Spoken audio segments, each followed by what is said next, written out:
Hello and welcome back to Blood and Ashes. This is episode 57. I'm your host Mo, and I'm joined once again by my set upon friends Willie. Set upon by the devil. And Jody. Crikey, that's hectic. Hello. No devil here. No. But there are 2 assassination attempts in this stretch of chapters. Was there assassination attempts? Did we read the same chapters? Jesus, Willie, you're going to give me a goddamn heart attack. I remember one. Wow, my memory. Our memories are so bad. I don't know. So one must not have happened. Yes. No, one's in Willie's chapter. A Matt one. I did read that one. And a Rand one. Yeah. Anyway, I suppose we'll get to it. Ooh. I suppose we will. I hope you remember the other one. The other one is your chapter. Yes, I remember that one. I have written notes regarding that one. So that's Billy's one. Billy will tell us about it. Look, I mean, I'd forgive you for forgetting. There's a lot going on here. I was pleasantly surprised. If you had to look at like a high-level summary of what actually happens in these chapters, it might not seem like a lot, but I extracted a lot of joy and value out of these 6 chapters specifically. And it's a great little change of pace from what I found to be a pretty pedestrian last stretch. All right. Well, I'm keen to dive in. How about you? That's what I'm here for. Callbacks. Yeah, we skip those. Yeah, I telegraphed that one because I was going to say, but before we dive in, let's dive backwards with our eyes closed and hope we land softly in everyone's favorite segment, callbacks.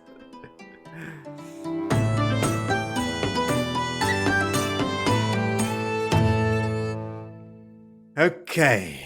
It's funny, like the listeners won't know this, but every time I say the word callbacks, it triggers a little dance from either Jody or Billy to no music at all, just recording the music from the show. I can hear the song in my head. I can hear it clear as day right now. All right, first one. We asked how many dream spikes are referred to in the books, and I thought it was 1, but it is actually 2. Ooh. Maerone has 2 of them. He gives one to Graendal, who gets Slayer to use it in an attempt to kill Perrin, but Perrin destroys it with a nightmare, if I recall another callback correctly. The other is given to Maerone, and when Perrin hears about the inability to travel to and from the Black Tower, travel with a capital T, obviously, he goes there in the Wolf Dream, retrieves it, and uses it to protect the Pit of Doom while Rand battles the Dark One. He actually uses it to shield them from interlopers, like interfering in the last battle. Cool.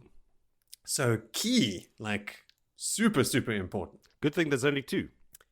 Well, 1 at the end. Yes. Yeah. Then we spoke about the fighting in Shara, and we were sort of speculating, like, could this be Demandred's sort of like freeing of the slaves? So I just did a quick reread of what he did there, and shortly after his release, Demandred traveled to Shara searching for Sarkhanen, an incredibly powerful Sangreal, as we know, taking the name Bao and posing as a slave. Demandred unwittingly began to fulfill the Sharan prophecies of the Wild. He led a slave rebellion and was adopted by Mintel, an elderly Abrishi man, and to sow chaos, he freed the male Ayad, who took the name the Freed, and taught them to channel. Joe, you mentioned in the last episode, those channelers are called the Ayad. Ayad are the ones with the facial tattoos. The men and the women are all, they live completely separate lives in towns of just those people. There's this weird, like they're kept at arm's length, and the boys are killed, and the boys are used just for mating and producing more Ayad. And but it's actually the female Ayad that run the entire country. They're the ones behind those leaders dying every 7 years, even though the rest of the population thinks it's just the will of the pattern. So it's this weird, like they're almost like outcasts, but they also run the whole show. Fascinating stuff. Love to see more about that stuff. But alas, we will not. So moving along. Yes. We wondered, how old is Sulin? I couldn't find a specific age for her, but she is described as having white hair, and her face is leathery. She also obviously holds a position of rank and respect among the maidens, often being in charge of them. So I think it's pretty safe to assume she is older. That's very specific, Moritz. Thanks. She seems older Yes. than the rest of the maidens and characters in general. She's not a youngster. She's a Mhm. a, a life-lived lady, She's seen some shit. whatever that means. I know exactly what you mean, Willie. You just coined a phrase, Vil. Not for the first time. Herodfell is indeed killed by the golem, ripped limb from limb. It means the Shadow knew about his lines of research and considered him extremely dangerous to them. Rightfully so, because doesn't he tell Rand how to cleanse the source and to break the seals, to seal the bore again? And this got me thinking, Willie, like a point that you've made a couple times about Rand sort of, being very studious, like he's seen a problem and he's like, okay, cool. I'm going to collect as much information as I can and I'm going to try and puzzle this thing out and for myself and come at this from a well thought out and considered angle. And what he's doing with these schools and with Herodfell is he's outsourcing that exact trait, right? Like he knows he's out of his depth. He needs other people. So now he's like setting up schools of people to do that for him, which is genius. I mean, you can't fault him for starting schools and that sort of thing, but it is actually a lot more aligned to his general way of approaching the bigger problems that he has to cope with than I had originally remembered. So thanks for sparking that connection. In the previous episode callbacks, I spoke about Egwene's dream that she had of Rand being on a boat and it being sort of reminiscent of Arthurian legend. It's a comment that Ian Yellen made in one of his emails, but it was actually only the wise ones that had dreamt about Rand and three women specifically on a boat. In Egwene's dream, it was just the three women that we, assumed were Min and Avienda and Elaine. But yeah, only the wise ones on the boat. So I don't know if that is a Sean Chan, not a Sean Chan, a Sea Folk reference or not. Joe, you were speculating like maybe it's got something to do with them. Don't know. Also, can't find much about anything that anyone has said about it online. So feel free to find out more about the boat and the three women. Wildly speculate. Well, I thought we resolved this by being the love boat. Just like kind of like they're in love and they're on the boat.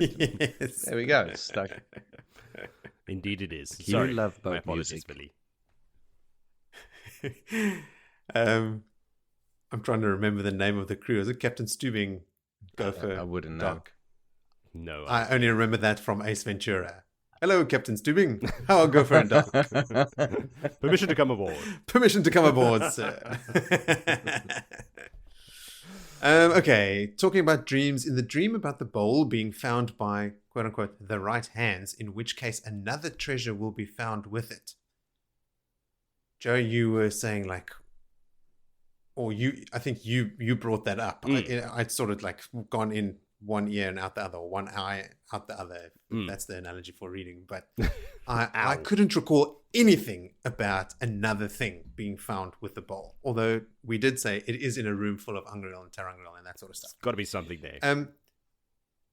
It is. And Richard Jackson, which we'll get to later, also wrote in about this. It is a dagger that hides the wielder from the shadow completely and shadow spawn. And some people speculate even the Dark One. So the wielder is invisible to the shadow and shadow spawn.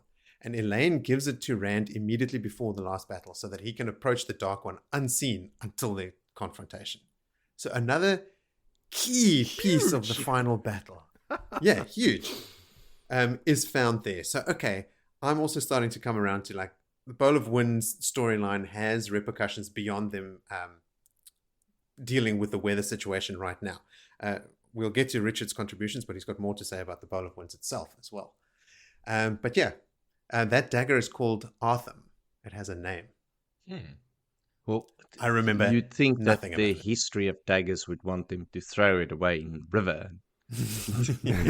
Don't take this dagger. You don't deal with daggers. We've been down this road before, and this apple cart. Totally. Yeah, daggers, bad news. Then a personal piece of pedantry. That's good alliteration there. When talking about the plow that Rand views, thanks for the applause, Jody. I said the plow that impressed Rand makes 7 burrows instead of furrows. and it hurt my ears to hear it. And I heard myself say it in the edit. I was like, burrows? That's not the right word. It's burrows, you idiot. But burrows are holes in the ground, so you're not far off. Yeah. It's English history etymology or entomology. I always confuse those two. One of them is about bugs. Etymology. All right, there you go.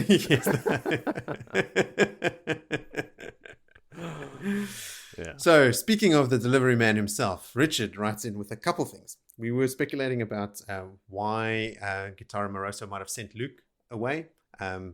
She sent him away after she sent Tigraine to the Waste. So, it does make sense that Luke potentially could have gone and try and find her and maybe even caught up to her and that sort of stuff. But what Richard reminded me of is that it is Luke who kills Janduin. Right. That also probably had to happen. Janduin went into the Blight thinking that both Shail and his unborn child were dead, which they were not. So if he had ever to find out that Rand was alive, he might have gone and tried to find him and upset that whole cart. So Rand's family had to die for him to grow up with Tam. So when Janduin encounters Luke in the Blight, he refuses to kill him because he looks so much like Shail, because it's Tigraine's brother. That's when Luke kills him. So there's another important part. I remember that part, yeah. Then we were talking about Egwene still seeing Rand as a farmer that's just high on his own power, like on a power trip. But Richard reminds us that the thing that most impressed Rand at that school was the plow. His coming to the shearing with no shears comment we remarked on. So is Egwene actually still seeing Rand as the real Rand? Like, he is still a farmer, right? We think, come get with it, Egwene. He's the Dragon Reborn. But his own inner workings are still Rand from the farm, and that's who Egwene sees. So we shouldn't be too hard on her for not seeing the Dragon Reborn and seeing a farmer instead.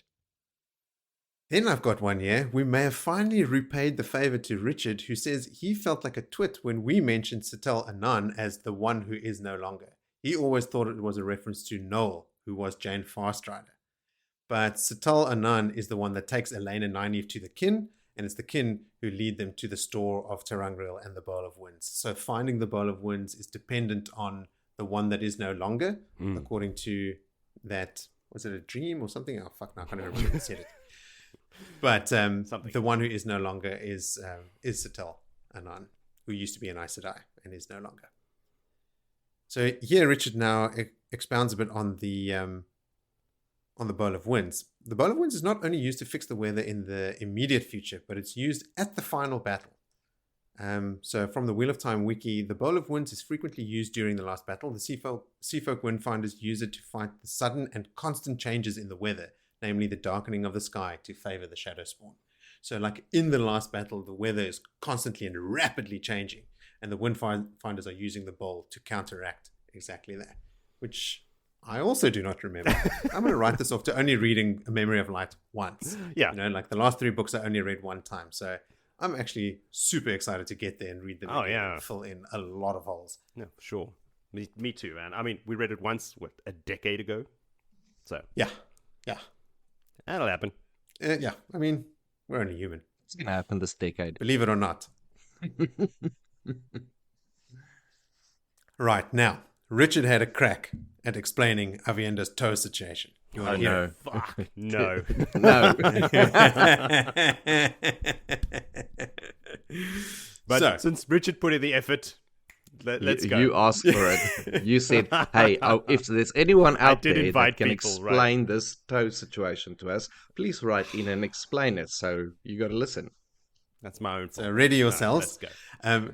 This is especially painful because I don't 100% agree with Richard. So let's go.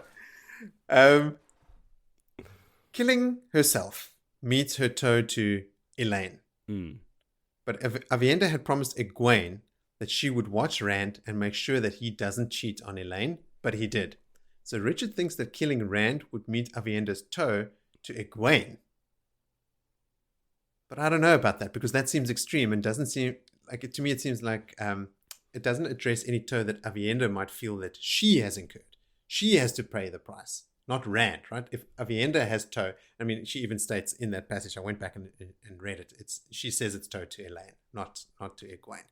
So I went online and I looked at what other people are doing. Okay, what do you want to say, Jay? It just seems that nobody understands what's going on. So nobody actually does. But I have found some very, very detailed posts. One of them in particular about how the Aiel view men and their position in society and as almost like an afterthought and an object and blah blah blah, about what they contribute to the families, and like really trying to use every ounce of Aiel lore to cobble together some kind of theory, which I partly agreed with but also partly disagreed with. But one thing that I did kind of resonate with is that and other people as well, obviously this is not my own theory, but some people think that the Aiel women value their first sister friend relationships first, before their relationships with unmarried men, right? So Rand they're not betrothed or anything like that. But Aviendha and Elaine are not first sisters yet, but they do go through the ceremony and actually become first sisters. So the intention is there. So Aviendha and Elaine very much value their relationship in a big way. And you could argue more than Aviendha might value Elaine's supposed relationship with Rand. Again, not betrothed. He's a guy that she's into. She's not convinced that they necessarily will end up together. I mean, Aviendha also knows from, visions and stuff that she and Rand end up together. So bear with me here. Okay. Stay with me. I'll try. So Aviendha's tow to Elaine can be absolved by removing the thing that threatens their relationship, even at her own cost. So Aviendha's tow to Elaine can be absolved by removing the thing that threatens their relationship.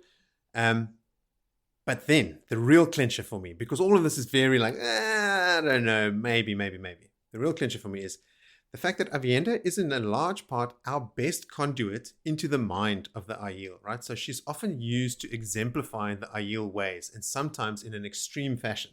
So this comment could just be to further demonstrate how foreign their way of thinking would be to us readers and wetlanders, right? Like that she would even consider to go as far as killing Rand to meet some kind of tow. Like the exact mathematics of it doesn't actually matter. What Robert Jordan is trying to convey here is that to her, that's an option that she considered. Whether it's viable or not doesn't really matter. It's just like, these Aiel are so crazy. She would actually consider killing Rand or herself to meet some of that's how much Toh and G mean to them. So that's where I'm kind of landing now, that it's more of an illustration of how extreme they are than it is an actual mathematical equation that we can, reason out. I am agreeing with you. Now, the only thing that I have taken out of that is a question. That oh God! If yep, it's right on brand. If someone has atoned for their sins, means they've met their toe. Yes. Yes. Totally off topic, but yes. That's not a. Oh, okay. That is a question. All right, I'm going to go with that. I like it. I like it because it means the end of this conversation. So it does. All right. So it's just like until the next person writes in next time. You don't accept those messages, Lawrence. I'd like to make it official. No one's touching this thing with a 10-foot pole. This issue is now closed. Thank you for everyone's contributions. Well, I'm glad I brought you something that you can sort of latch onto and leave it at. So we agree that we're reading too much has into it. Not yet atoned for her sins. Then no, she still has to get the toe. Read between the lines. Aviendha is conflicted. Gotcha. End of story. Yeah. All right. Okay, one last one here from Richard, and then we can get into it. Let's hear it. The only time that the male Forsaken black cables are mentioned again is indirectly, and that's during a Forsaken meeting. Graendal says that if Rand manages to clean the taint, the men will no longer need their connection to the Dark One, so he will no longer trust them. The cables. So it's mentioned, that connection, I mean, that line, and the actual cables, that's also kind of tenuous. Like, that doesn't necessarily mean the same thing, as Modian had a connection to the Dark One when the lines were not present or seen or commented on. I don't know. The cables are a tenuous connection. Indeed. Well, maybe the cables only start sort of coming into its own when the channeler channels like a large amount of power. That it's to counter. It's like the cables is actually vacuum pipes that suck out the taint, like sucking backwards. So Asmodean not channeling that hard didn't need his vacuum tubes to drain his taint. Taint. The vacuum tubes are draining his taint. Oh God. Fuck Willie. What? It's taint tanks is full, so I mean you channel hard, you get all tainted up, and the only way Rand deals with it is through the void, and they've got like vacuum pipes. Like on the other side in Shadar Logoth in the upside down world, there's this pipes that come out, and then all of a sudden you're like ghosts. That's where all the pipes. Is that where all the pipes end up in Shadar Logoth? They would explain a lot. That explains the background noise of the. Yes. All right. Wow. All right. Well, thanks, Willie, and thanks, Richard, for some more great morsels for debate. All right. Please. Let's do a quick recap and get into the good shit. So, previously on Blood and Ashes. In Cairhien, Rand hosts a tea party for a couple of influential nobles, including Dylan, who tells Rand he looks a lot like Tigraine. Rand puts two and two together and becomes the only person on the planet to know the full story of how the daughter heir of Andor became the Aiel Maiden of the Spear that birthed the Dragon Reborn on the slopes of Dragon Mount. Great. After they leave, a messenger from Sammael arrives under some heavy weaves. Sammael offers a truce between the two of them so they can square off when everyone else is dealt with, but Rand refuses. The messenger dies a horrible death in front of them, giving Sammael his answer. Rand is getting over Andor at that moment and decides to head back to Cairhien. Avienda asks to come along because she needs to consult with the Wise Ones. And in Cairhien, Rand meets with Berelain and Ruach and learns that he'll need to sentence Mangan, an Aiel stone dog and a man he considers a friend, to be hung for murder. He's pissed at Berelain and Ruach for waiting this long for him to do the sentencing, but he does it. Rand makes his way to the school he established and looks at some of the inventions. He visits Herod Fell to ask him some questions about breaking the seals to the Dark One's prison. Egwene is annoyed that she isn't in the conversation between Avienda and the Wise Ones. She eventually makes her way to Rand's rooms where she waits for him. And when Rand arrives, they both try to get information out of each other, or use each other for their own ends. Egwene wants Rand to help her by getting the Wise Ones to allow her to study the dreams again, and Rand wants Egwene to tell him where Elaine is so he can put her on both the Lion and Sun thrones. Both won't budge, although Rand's Tavera nature almost forces the words from Egwene, but she holds out. That night, Rand has some of Lews Therin's nightmares. He can't ward his dreams from someone in his own head, and the next morning he's intercepted in the corridor by every man and his dog except for the clan chiefs. Rand announces he will skip Mangan's hanging and head back to Camelin instead. Avienda and Mullane accompany him. In Andor, Mullane leaves them to find Bile, and Rand and Avienda talk for a while. Avienda tells Rand about some dreams the Wise Ones have shared. They seem important, somehow. They speak a bit about the Wise Ones' business, and Toh and Avienda leaves. Immediately outside the room, Avienda agonizes over her Toh to Rand and Elaine. Not to be expounded on here. Rand is notified of 3 Ogier that have arrived. He goes to meet them, and it's Covril, Loyal's mother, Aerith, and Master Hammon. They're looking for Loyal, and Rand agrees to help them reach him if they can mark out all the steading and potential places where waygates may be found. Rand specifically asks about the waygate in Shadar Logoth, which brings us to Chapter 21, conveniently called To Shadar Logoth. Joe, take us to Shadar Logoth. Please no. Correction, it's Elder Hammon, not Master Hammon. Oh. Ooh, that's gonna hurt your ears next week as well. No, it won't. All right. Well, yes, when I say it, it will, yes. You were speaking so fast there, my internet connection was bugging out. Like you were. You're gonna pass out one of these days while you're going. Last week, we're just gonna sit here laughing. You'll Discord come around. Couldn't handle it. The video was. Yeah, if you hear a loud thud, that's my head hitting the desk. Yeah. So yeah, talking about heads hitting things. Let's go to Shadar Logoth. Yes. Okay. Yes. So, first of all, the Ogier are not keen to go to Shadar Logoth. Obviously. They also don't want to lose more time getting to Loyal, but Rand assures them, like, hey, don't worry, we'll actually gain time, because I'm going to use a gateway, and you'll be in the Two Rivers today. They're not keen on taking Aerith either, but they have no choice, really, so they have a little powwow on the side there, talking to each other, blah, blah, blah, blah. But, in the end, you'll be in the Two Rivers today. So one little stop in Shadar Logoth, and then that'll be enough. All right, so off they go. They leave right away. The Ogier had all their belongings there in the courtyard. Rand's like, okay, I'll send someone to fetch your stuff. They're like, no need. We're traveling light. We are ready to go right now. Because they thought they'd have Loyal already, and they'd be on their way with no delay. Rand opens a gateway, but before they can go through, Sulin appears with more maps and more Gaishain carrying more maps. He tries to tell her that, listen, you can't fight what's there, but that matters not to the Aiel. So, yeah, there's something about, well, that's all the more reason for us to come. And he's like, what?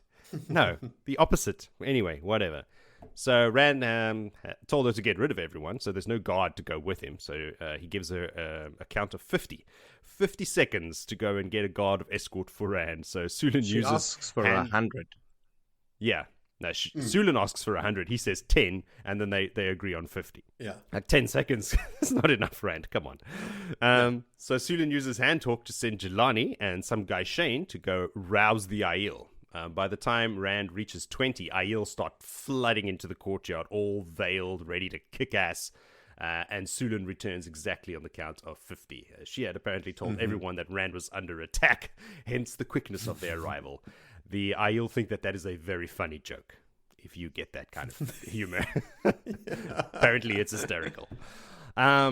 With Rand's power-enhanced ears, he hears Nandera scold Sulin for talking to the Gaishains as if they were maidens. That's apparently a big no-no, but they'll deal with it later.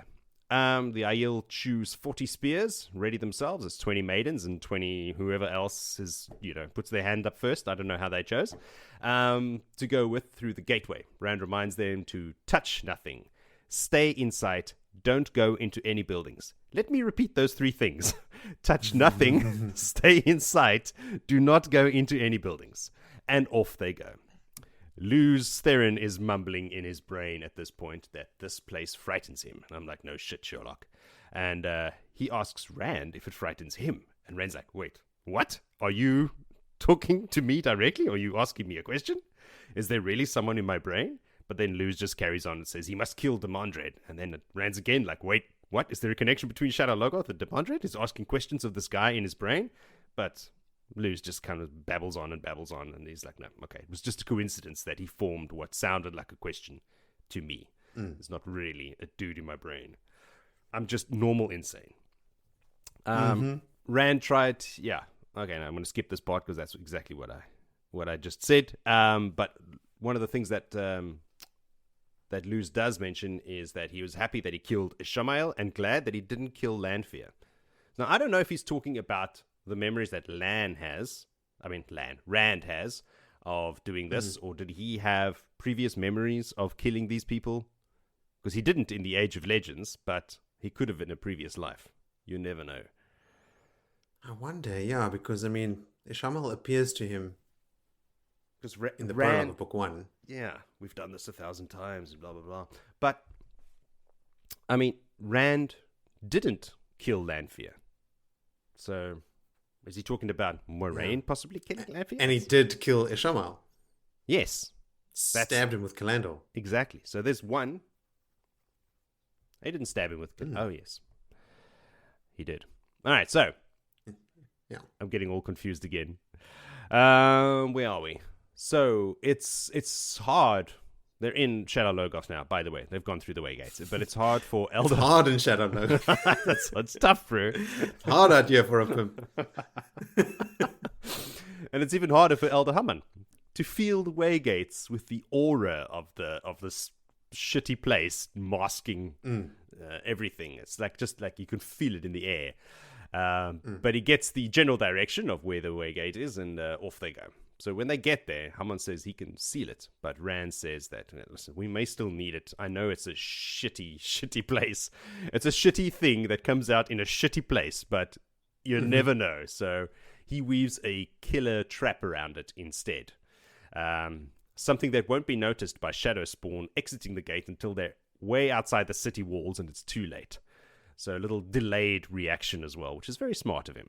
So while he's channeling, he's causing this channeling he has is causing some sort of resonance with the taint of the city, which I believe comes in handy later on when there's some sort of cleansing needs to be done.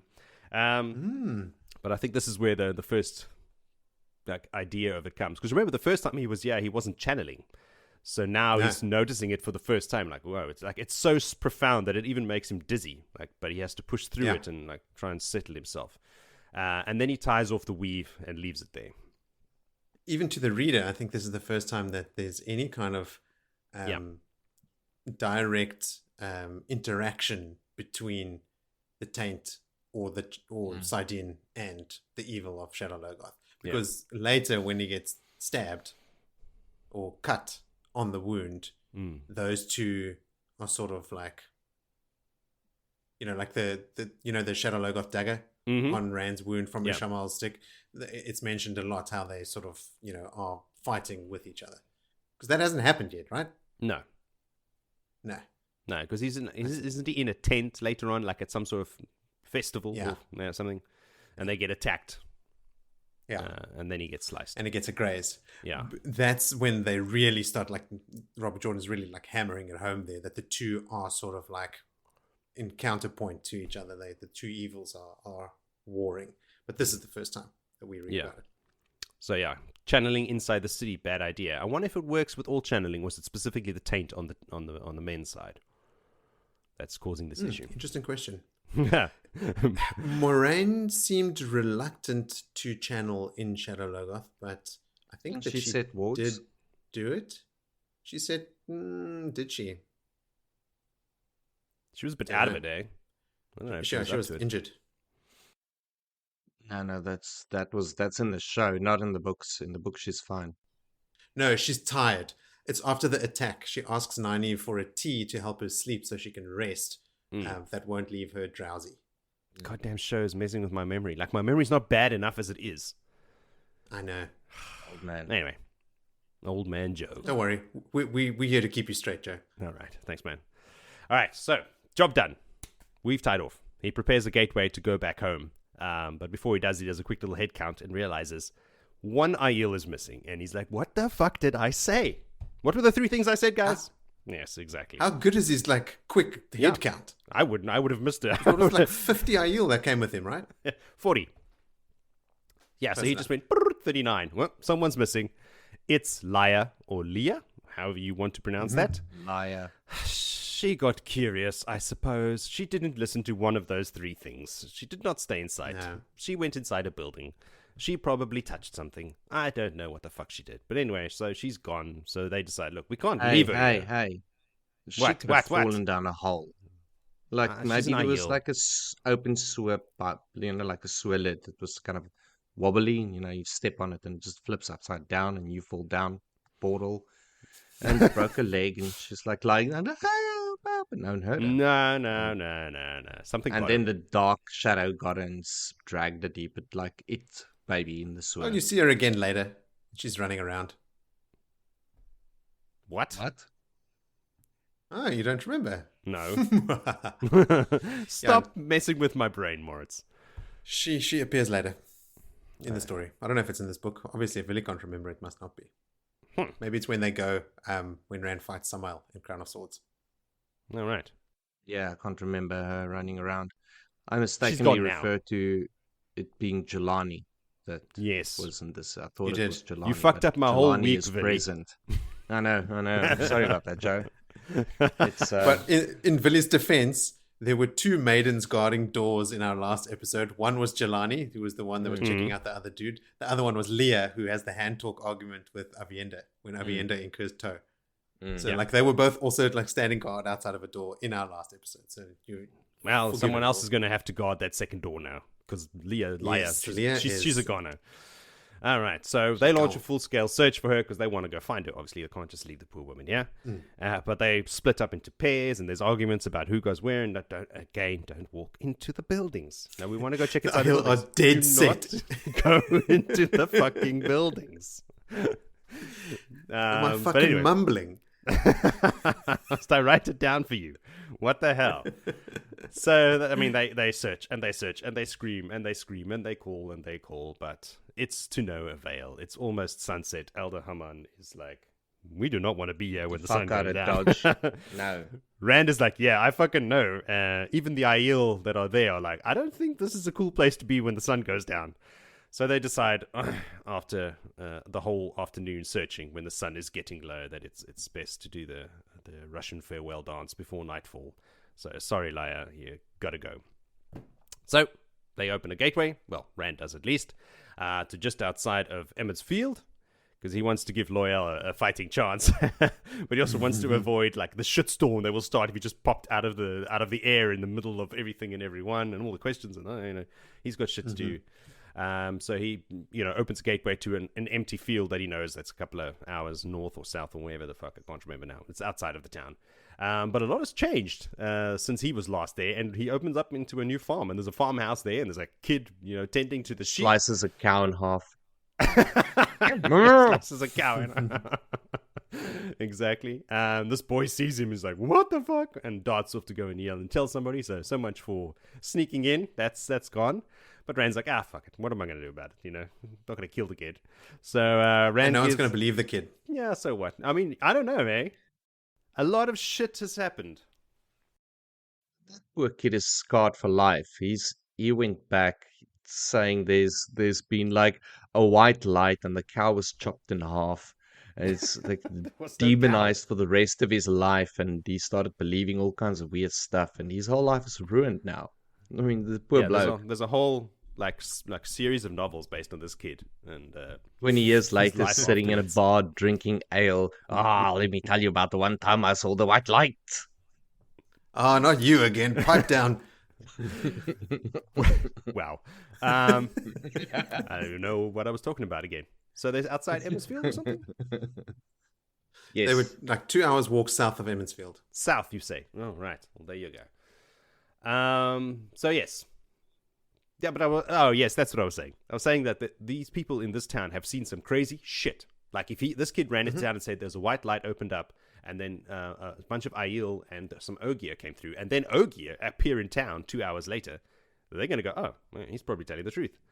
But anyway. Yeah, but Rand reasons that for that very reason, they might think, the excitement of Ogier showing up had his imagination running away with him, that he added some stuff about them stepping out of thin air, and that's Rand's very reason for thinking that they won't really believe him.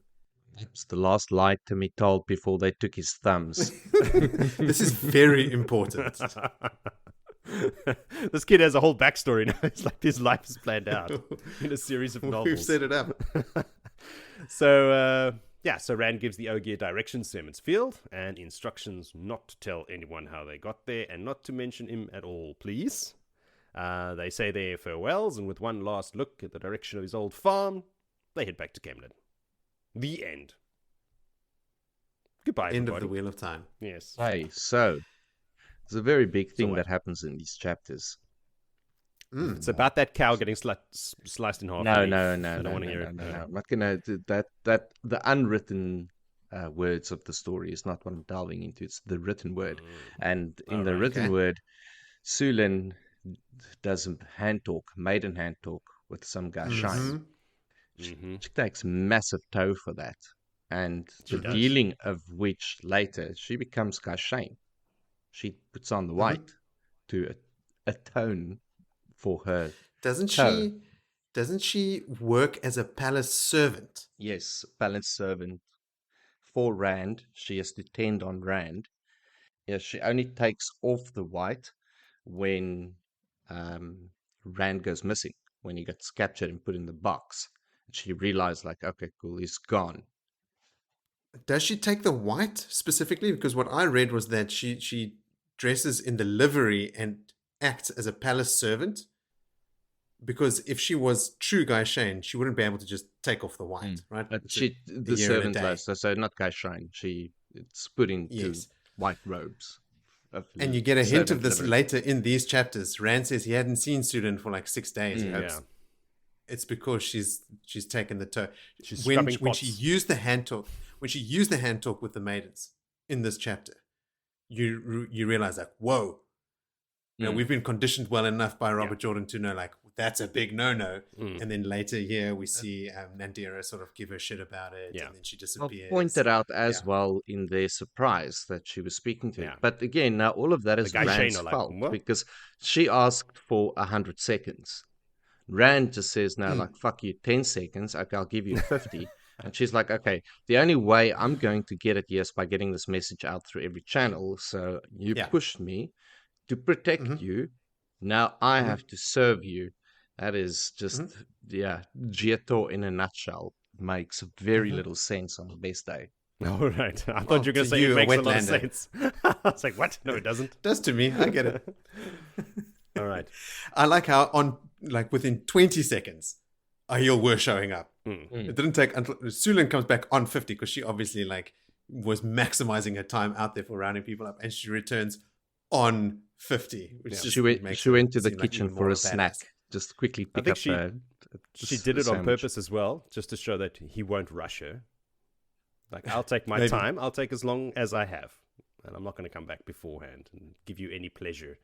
I like the wording that's used as well. Like on 20, Aiel start hurling themselves through windows and leaping down from balconies. So like they're in a courtyard, right? Yeah. That's what I've imagined. Yeah. So if they're leaping it's from a story up. Yeah. That's right? nothing for So these guys are leaping through windows and jumping from the balconies into the courtyard, and they're like, oh, it's just a joke. And then they just hang out to see what happens. Yeah. They just sit on their haunches. They're like, okay, let's see what plays out here. Yeah, so they're like, they are so great. You're so funny, guys. I fucking love it. I was ready to die, but no, that's no reason. Yeah. What do you guys think the 2 crow chapter icon means? Evil Shadar Logoth. The chapter icon for me was the 2 crows, the one like facing down and facing up. Isn't that the Sean Shan? No. Don't know about Sean Shan. Shadow sometimes. Yeah. Specifically the ones where actual ravens are chasing them around. Well, Shadar Logoth, they went to the shadow from their bones. Yeah. Yeah, I guess. The shadow waits. Anyway. Or the shadow lies? Which is it? Waits? Oh, god damn it, Jody. I think it's waits. Shadow's waiting, right? The direct translation. What else you guys got? I got a bunch of notes, so you guys need to get your stuff out before I start. No. I don't know. Go for it. I've given you my notes. You have. I like that the Aiel take more heed of the Ogier's nods than Rand's actual words. So Rand's telling them how dangerous Shadar Logoth is, and they're like, okay. And then the Ogier nod, and the Aiel like, oh, okay. The Ogier, okay. Then, yeah, okay. I also enjoyed this description of Shadar Logoth in a way that I hadn't pictured it before, with towers as tall as those in Cairhien when they still stood. So like huge towers. I always imagined the buildings a bit flatter, even though they were big. Remember we talk about like stadiums and like like huge buildings with domes are described a lot, but not necessarily towers. So that's kind of cool. That's altered my mental picture of Shadar Logoth a little bit. And what is this connection between Demandred and Shadar Logoth? Because I went and looked for something and no one could tell me anything. Well, maybe, again, we're reading into too much and it's a madman talking in Rand's head. But Rand also notices it. He's like, what? There's a connection? And he wants to know. So like even Rand is acknowledging that Lews Therin said. So RJ through Rand is saying, look at this. Yeah, that's what I thought as well. But if you can't find anything and you have done the research, then I don't know, man. I think it's just like just him saying a list of things he's got to do. Kill Demandred, do the laundry, go shopping. Laugh maniacally. Yes. Weep uncontrollably. Rand does a little recap here of like how everyone's lives changed after specifically Shadar Logoth, right? It was a turning point for them. The next time we saw Perrin after Shadar Logoth, Perrin had golden eyes and could speak to wolves. Matt obviously got the dagger from there, all kinds of stuff. And then he thinks about Fane and how Fane's life also changed after being there with the old dagger and more death and that stuff. Then he thinks about Fane's ultimatum to sort of, for Rand to show himself, or he's going to have everyone Rand loves murdered. Rand did show up at Terman Head. Yeah. And Fane wasn't there. But he took a while in met getting his there. end of the bar. That's the problem. That's true. They went through the portal stones. Hey, yeah, that's true. Flicker. He was there. He eventually gave up and left. The guys, fuck is not coming. Yeah, and still Didn't he overplay his hand Fane, with as shitty as he Turak? is. Because he weaseled his way in with Turak, and then he did. They were following Fane's movements through the city that day. He was there that day because Matt was either following Huron, I think, was following Fane's scent, or Matt was following the sense of the dagger, or a combination of those things. But I got the sense that Fane was right there, and when Rand was there, and he didn't show himself. So, even though Fane is a piece of shit, Rand upheld his part of the bargain, and then he went and threatened the whole Two Rivers, blah, blah, blah. Rand's sort of that resonance between the two evils of Shadar Logoth and Saldean. Afterwards, he says his teeth and his ears ached from that resonance. Oh, wow. Yeah, hectic. Like it had a physical effect on him. Also in Shadar Logoth, Sulan gauges the unseen watchers as she would any enemy.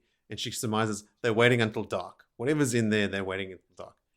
We have never seen what the Watchers in Shadar Logoth are, have we? Everyone comments about them. I don't think it's an actual Watcher. It's just the evil waiting. Probably. Or even Mashadar. But then again, Mashadar is also kind of like blind. It moves blindly through the city until you draw its attention. I'm still here. I don't know. It was just interesting. It was just interesting that Sulan would sort of ascribe such a very standard threat assessment to these watches. Like whatever's in there is waiting until dark before it attacks or before it comes out. Like she's been told no lore or anything from Shadar Logoth, but that's the sort of the conclusion she comes to. The Rand says, stay out of the buildings. There's a reason. She says, dancing the spears with enemies we can't see won't be easy. No. Not impossible. No. It's just going to be harder. We can't see them, so it's not going to be easy. Okay, Sulan, just calm down. All right, Joe, I've got a note for you specifically. Ooh. When Rand makes his gateway, it's described as the vertical slash appeared and widened. Checkmate.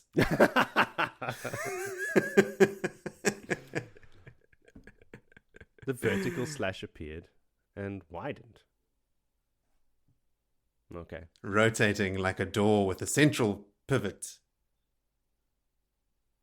It's my theory anyway. My brain still can't comprehend that visually. I can't make that 3D image appear in my brain. You know a revolving door is like 4 doors on a central spoke spinning around in circles, right? Imagine removing 2 of those doors. So it's just a flat door. 2 of them spinning in that circle. Wide, stripy. Like that. Wide, stripy. Wide, stripy. Wide, stripy. That's what it is. Exactly. That's what I've imagined. Sure. But anyway, when that gateway disappears, that evil resonance from Shadar Logoth disappears immediately as well, which is cool. So it's 100% that. Then Rand recognizes the 2 rivers by the feel of the place and the smell, which is, tugs at the heartstrings. Is this the closest Rand comes to Eamon's Field for the rest of the books? Why are you asking us questions like this? Yes, he never goes back to the 2 rivers, does he? Not that Certainly not in the real world, maybe in Tel'aran'rhiod or something like that. But it struck me that he is so close to home. He's looking in the direction of the farm. He's so close that the direction of the farm is different from the direction to Eamon's Field. Which just made me homesick for his sake. And then my last note is opening the gateway to Cairhien felt like tearing his arm off. Shit, Rand. Slow down on the melodrama. But with this guy, look, he's gone through a lot of pain and shit through his entire life. It could literally feel like his arm is being torn off. Like he's not fucking around. I mean, later he's going to have some experience in specifically that. Losing arms. Yeah. Anyway, okay, that's it. That's just chapter 1, guys. Sorry. Yeah. It's going to be a long one. All right, so then let's move ahead to chapter 22 called Heading South. Who's heading south? Willie.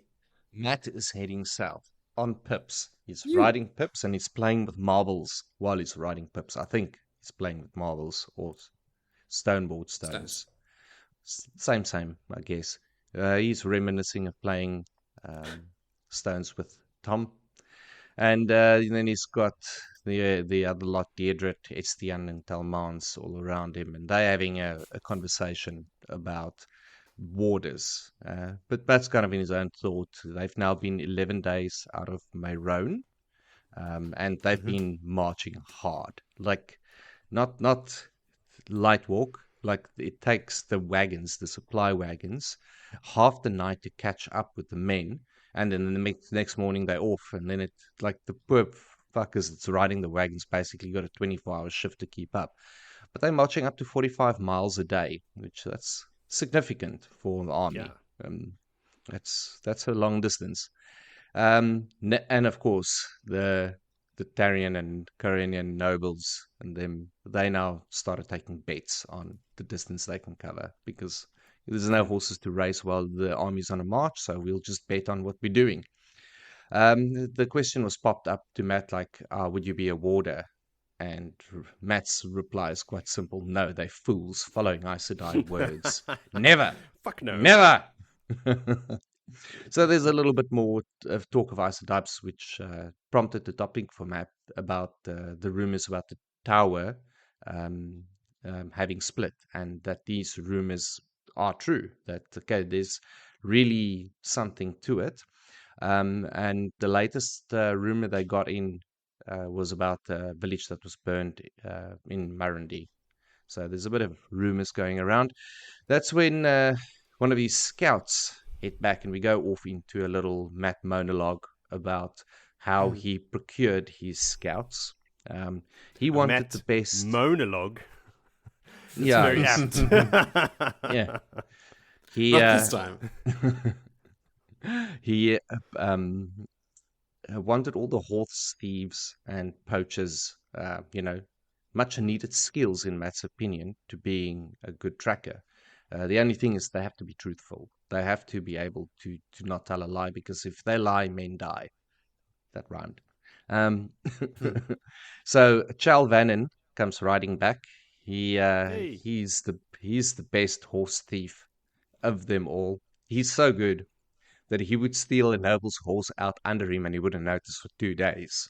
There was a few other things about Val or Chal that's been raised there about how good he is and about. But he doesn't look like a fast acting man. A little bit of a plumpy, uncomfortable looking guy on a horse. But he comes running in and says to Matt, "Hey, you need to come," and rides Matt out. And the first thing that catches Matt is not the scene but the smell. So we've got not quite the smell of a burnt fade, but you've got the smell of rotting corpses in the sun for the last couple of days, and it's quite a scene. The smell sets the scene before you see it, but then you realize that it's tinker children and tinkers and women and corpses and no horses. Horses looks like they were stolen, so Matt seems to think that it was brigands. But yeah, who kills tinkers? There's a man under one of the wagon that get pointed out to him with a half message scribbled. I don't know if it was on a piece of paper one under the wagon, but tell the dragon reborn, ... sort of. And that's like, what the bloody hell? What? It was in blood on the underside of the wagon, right? The wagon Yeah, was on its that's side. what I thought. And he was slumped against it, yeah. Tell the dragon reborn, I'm in the what? castle of...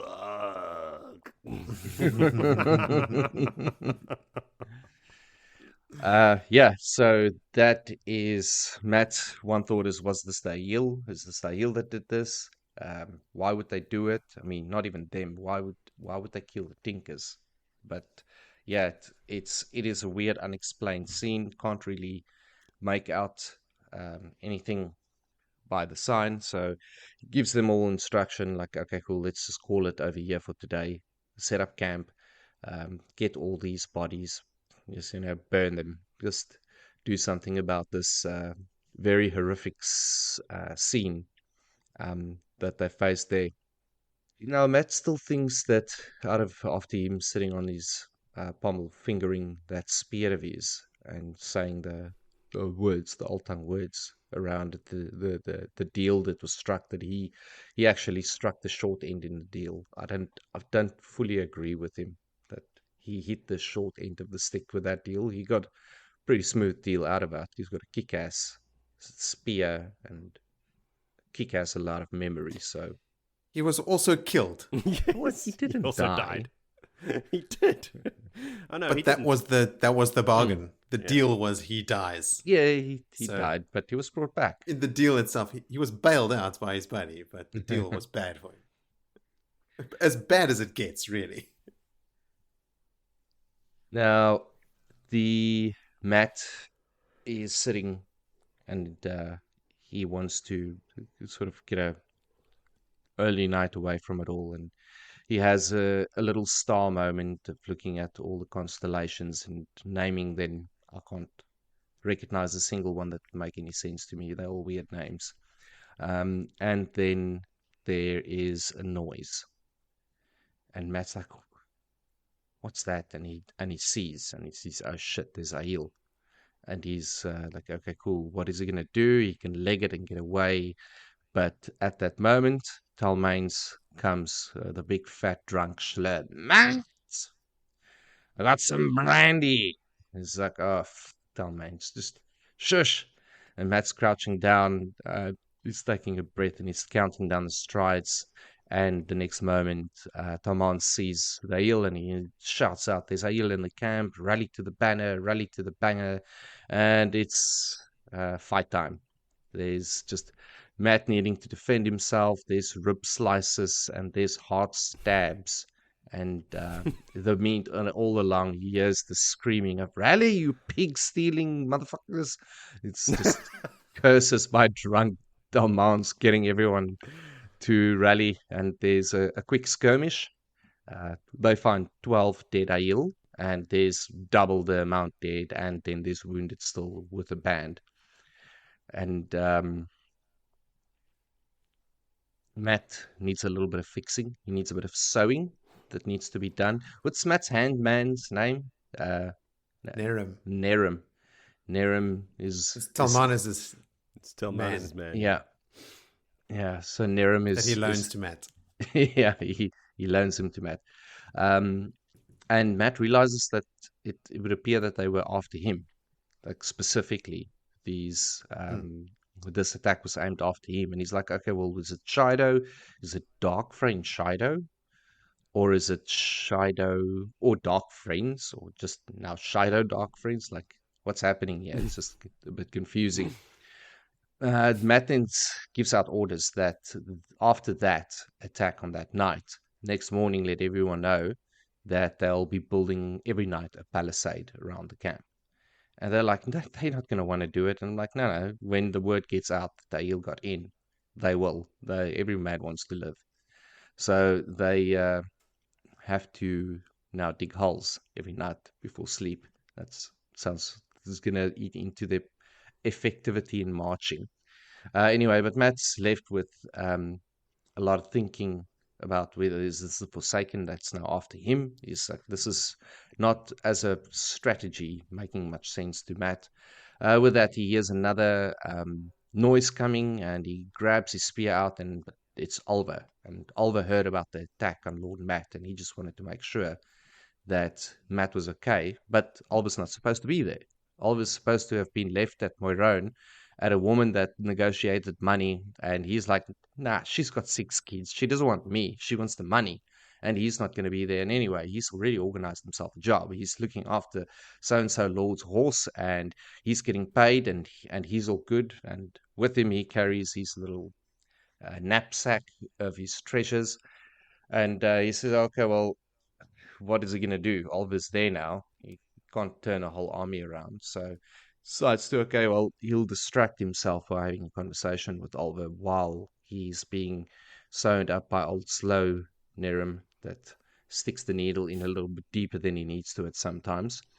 And Oliver is busy then showing him he's got 5 coppers, he's got 1 silver, so he's got to have a little money, he's got a couple of feathers, he's got a fossil, he's got a turtle shell, he's got his snake and foxes game that he was always playing with some folks. And Matt thinks, oh no, you know what? You need a bit of gold. A man always needs a bit of gold in his kitty, and hands him 2 gold crowns. And Alba straight up rejects it. Like, my thought was, because he's gonna go like, yeah, I'm rich, I've got 2 gold, but he's like, no, he's not a beggar. Like, a lot of pride. Like, I'm quite fine. I can look after myself. I don't need charity handouts. And Miss like, no, it's payment. It's payment for you. I need a messenger boy that can run speedily up and down and deliver messages for me. But of course, it does mean that you're going to have your own horse and look after it. And he's like, all the pings off the walls at that. The fact that he's going to have his own horse and he's going to get pay and he's going to be running messages for Lord Matt. He's now an employed children.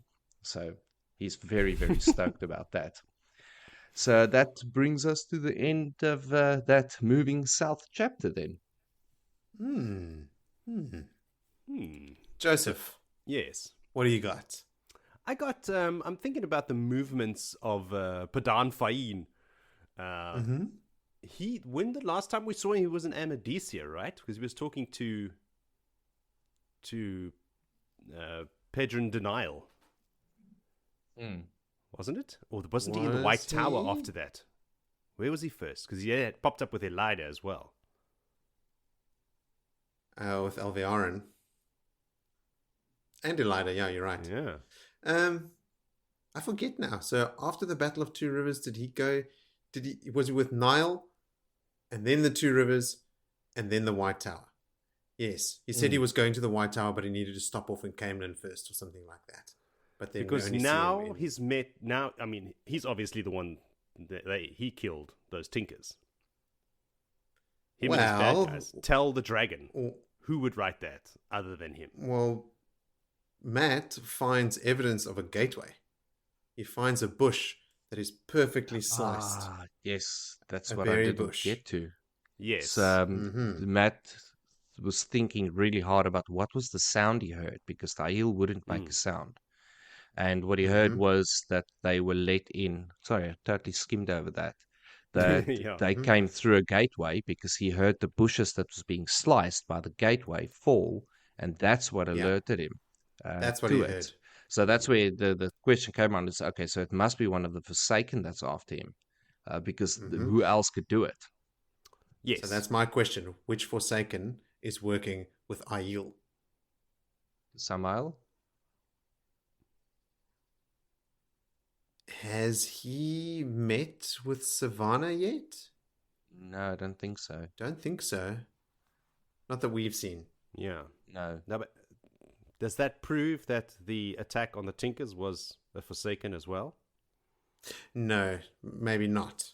But it's hard to separate the two. Why I don't think it's Padan Fain is he has never referenced to Rand as the Dragon Reborn. He's always referenced to him as Althor. And if he had left a message or told the man to say, tell Althor I'm coming for him. That's why I think if it was Padan Fain, like, no, don't get me wrong, I don't put it past him to do this. In fact, he probably left a more gruesome scene. I mean, he has done it. He's killed Tinkers. Yes. That's his modus operandi.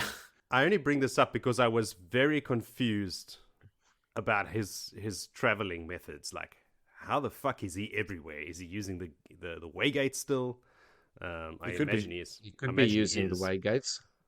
How he's popping up everywhere, all over the show.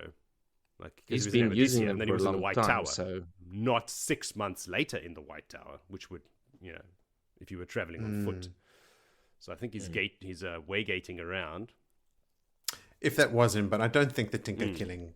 Yeah, for the reason Willie said. I think so. Willie, you've convinced me. The other thing is as well that there aren't no horses killed. The dogs, I mean, specifically referencing the Tinker's dogs that were killed. There's the horses are gone, which is kind of like it's a thing of value that is always needed. So brigands.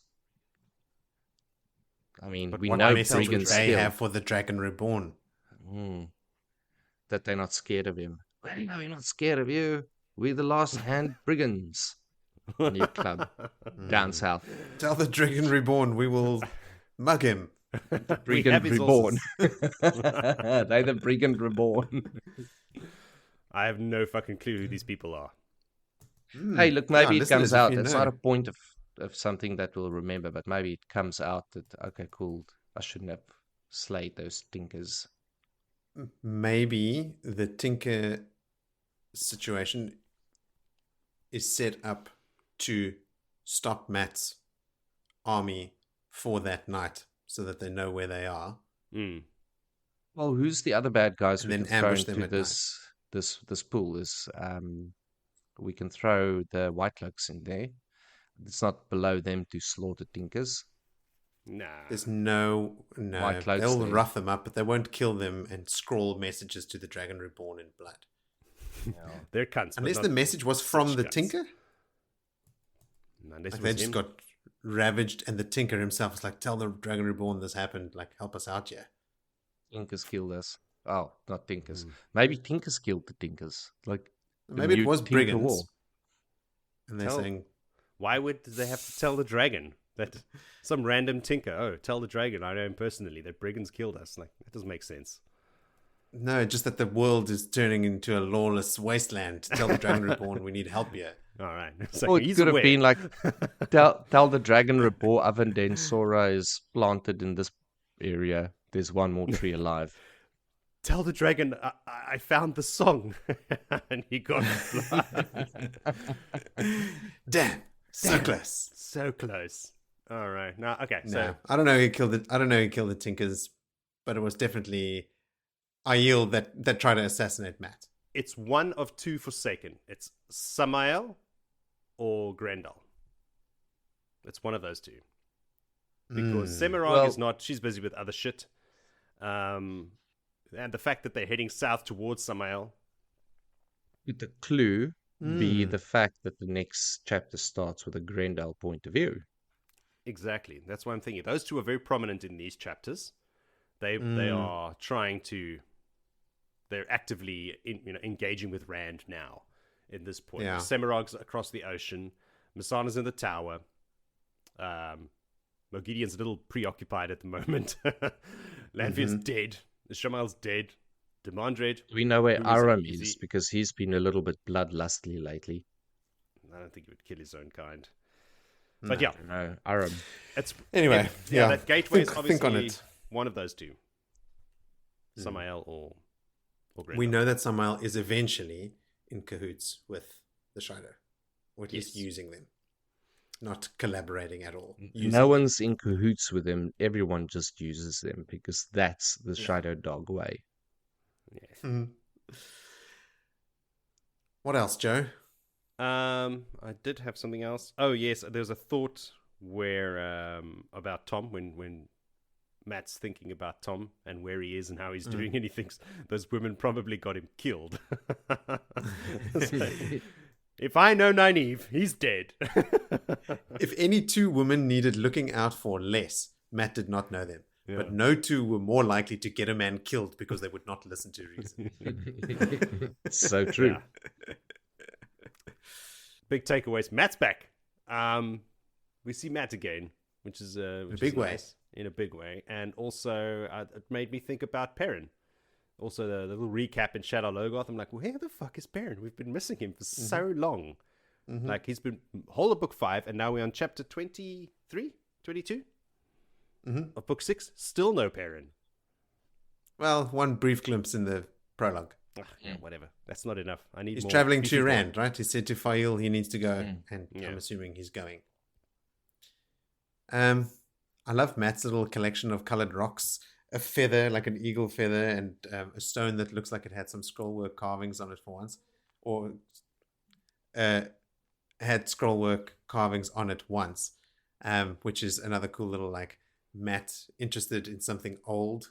Unwittingly, maybe something that he would have known what it was in one of his older lives, that sort of thing, like Matt's links to the past. But this little section specifically has a very clear mirroring with Oliver at the end, which I'll get to in a minute. Swan's rumors are spreading pretty far now. Like there's rumors of the Aes Sedai setting up false dragons and stuff. Twice Matt asks, who would be a soldier by choice? And then he's been a soldier like many times over in his head, and also right that minute, plays into his like, I don't have any choice narrative that he's always telling himself, right? But he has chosen it many times in previous lives and this one. And I also just enjoy more of like Derek and Nalessian laughing hard at Matt poking fun at Talmanes, because Talmanes is the really stiff Cairhien one. Mm-hmm. And Matt says, "You're not an Aes Sedai, are you?" And the others are like falling out of their saddles laughing. And eventually even Talmanes like cracks a little grin. He's like, yeah, okay. Adrian wrote in to just say that she loves how Matt chooses his scouts, and I agree. Like it is fucking cool because it checks all the boxes, right? Like it shows Matt's out of the box thinking genius. It sort of makes sense as well. You can see like, oh yeah, that really makes a lot of sense, and it just it fits Matt's character as well to like consort with thieves and poachers, and then use them in an interesting, creative way. So I was just like thinking, bravo, RJ. That's like such a cool little mechanism by which to illustrate a number of different things and reinforce Matt's character. I notice here again, because on this reread, I'm paying a lot more attention to people's perception that, the Tinkers will steal their children. In my older age, I'm finally realizing what's fed those stories is young people being enamored with the Tinker way of the Leaf and then joining them of their own free will, looking for a pacifist lifestyle. People are always saying, oh, the Tinkers are going to steal your kids, when what's happening is the Tinkers are coming around and their kids are going, or like their young adults, like kids that are growing up, like, this is actually what I want to do. And then following them voluntarily. And the people in the towns are always like, oh, they're stealing our children. Which is not something I ever sort of thought of in previous reads. No. Tinker ways robbing their children of their sanity and making them follow the way of the Leaf. Yeah, because then the parents will be later on in a bar saying, oh, the Tinker stole my children, and some stranger hears it. He's like, stole your child? But the guy's like referring to my 18-year-old child who voluntarily left. He's still my baby. Yes. And the other kid's like, oh, he's still kids? And then, hey, I heard this guy got his kids stolen. Blah, blah, blah, blah. I've heard so many stories of them stealing kids. So many, yeah. I also laughed at Matt thinking in a story he would have finished the last bit of the message to ensure victory. Which is Robert Jordan taking the opportunity to say, hey, this is not just another story, because they're in a story. Right? Like Matt's going, in a story, he would have finished the thing, and it's RJ sort of cheekily saying, not just a story. In the middle of Matt's fight, he has battle memories about, a general not fighting on the front line, and then a man could get, a general doesn't fight on the front line, and then he thinks to himself, a man could get killed in there. And then the next line is, that was pure Matt Cawthon. Like, that wasn't a previous memory. That was Matt thinking, I could get killed in there. I don't want to be anywhere near that. I love that Idorian is still having to look after Olva. He's the one that bought Olva new shoes. So Idorian, for a quick recap, the one that was sitting at the card table with Estian and trying to control him. He's the guy that made the bet with Rand about how fast the Aiel could run to Cairhien. He's a Terran a Terran lordling. And he's the one in Maerone when Matt goes, take this boy and get him fed and stuff. Idorian's like, what? I don't know what to do with a kid, sort of thing. Like, he's still shafted with him. And then the other thing I wanted to say about Olva previously. So when Olva then comes up to Matt, he tells Matt about his stones. He's got a feather. Like, it's almost exactly the same collection. He's got a fossil, almost like the stone with the scroll work on it. And then they talk, and he's got this turtle shell, and Matt talks about, yeah, I used to have a turtle. Like, he's this like direct mirror of Matt. We've said this before, like, he's interested in gambling. He's always checking out women and stuff. And Matt is always sort of aghast at his behavior. It's sort of like, but it's this way in which Robert Jordan's using Olva to show Matt his own characteristics, much like our own kids do that in real life, right? Like, when your kids say things or they act in a certain way, you realize, fuck, that's me. Like, I'm seeing myself acting out in that way. And I don't know, I just really like it for Matt. Yeah. Final thought. I wonder if Nerem really is as bad at sewing as Matt and Talman says, or if they're just bitching. Like, I mean, how pleasant is being sewn up going to be? Because I laughed at the end when Matt makes a comment to Nerem. Nerem's response is, as my lord says, My lord's leg is not a side of beef. Thank you, my lord, for instructing me. It's so dry. Oh, you're not a side of beef. Yeah, thanks. Thanks for instructing me. Probably them just bitching. All right, that's everything. That's 2 chapters down. I want to go lie down now. Another 4 to go. Let's go. Crank up that energy. All right, let's go straight then. This is a nice short chapter, but with some pretty heavy hitters trading barbs here. Chapter 23 is called To Understand a Message. Help us understand Willie. All right, Graendal. Point of view of Graendal, and she is in a meeting with that other dastardly Doug, Sammael, that has now been showing off his status box. He's been the hunt has heated up by the Forsaken to find all kinds of relics. That's their new thing. Like, cool, we're not going to kill our Thor with our wit and humor. We're going to have to now get some tools from the olden days. You need some status to really get to him. Billy, this is another one in long lines of like mispronunciations that actually work really well. Yes. It's a stasis box, not a status box, but what it is doing is specifically showing off his status by having these items. So it 100% fits. I did say stasis box, didn't I? Status box. Status. It is now his status box. He's exactly. He's it works. Now, old Samboy is sort of wanting to announce a truce with, or an agreement with Graendal, saying like, look, systematically there's going to be everyone falling out, and I'm going to be next in line. I'm going to be the nameless. And if you hang with me and choose my side, I'm going to need a 2IC. So I'm selling her the lower position, which makes her think a little bit. And he's also telling her that Althor is not going to kill him because they've got a truce. And she's like, the fuck? You weren't even there. Like, you sent, I heard you sent a messenger boy that gruesomely died, or Althor killed him. He's like, no. By the way that he died, I know that Althor has accepted my truce. So is he just bluffing, or does he genuinely think? Big time. Bluffing. Oh, big time. Just bluffing. Oh, yeah. He's a Forsaken. He's just 100%. lying with every Talking breath a that big he game. takes. He is playing Graendal here like a fiddle. This was a big win for him. Yeah, so she's big time wondering, did he go and questions him? Did you go to the mountain in the hole, Shai'gul, and and he doesn't really answer. So there's a few things that come out, that we've got Masana is in the tower. Somehow gets that out. So that's one thing that keeps in thinking. And what else was there? We know there's Demandrit and there's Semiraj, but there's not too much being said. And then we hop to a point of view for Sammael, which is like wiping the smile off his face. He believes he's played her now like a true fiddle, and he's thinking like, oh, thanks for that bit of information that Masana is in the tower, because that's quite useful to him for some or other reason. And that's the end of the chapter. Quick, small one. Knowledge is power. Yeah, well done, Sammael. I'm proud of my boy. When you called him Sam Boy earlier, I thought, who the fuck are you talking about? Who the fuck is Sam Boy? Like, oh, okay. Sorry, but slow today. Yeah, in their previous interaction, Graendal was all over him. Yeah. Remember when he went and they watched the Sharans performing and she was sort of manipulating him and he left in a huff, killing one of her pets or something. And this time he definitely came out on top because she's flustered. Like even her streath dress is sort of like giving away stuff and she's sort of having to control it and then sometimes go, okay, well, no, he's just going to have to know that I am perturbed by this comment or whatever. And because we're privy to her inner thoughts and she's definitely flustered.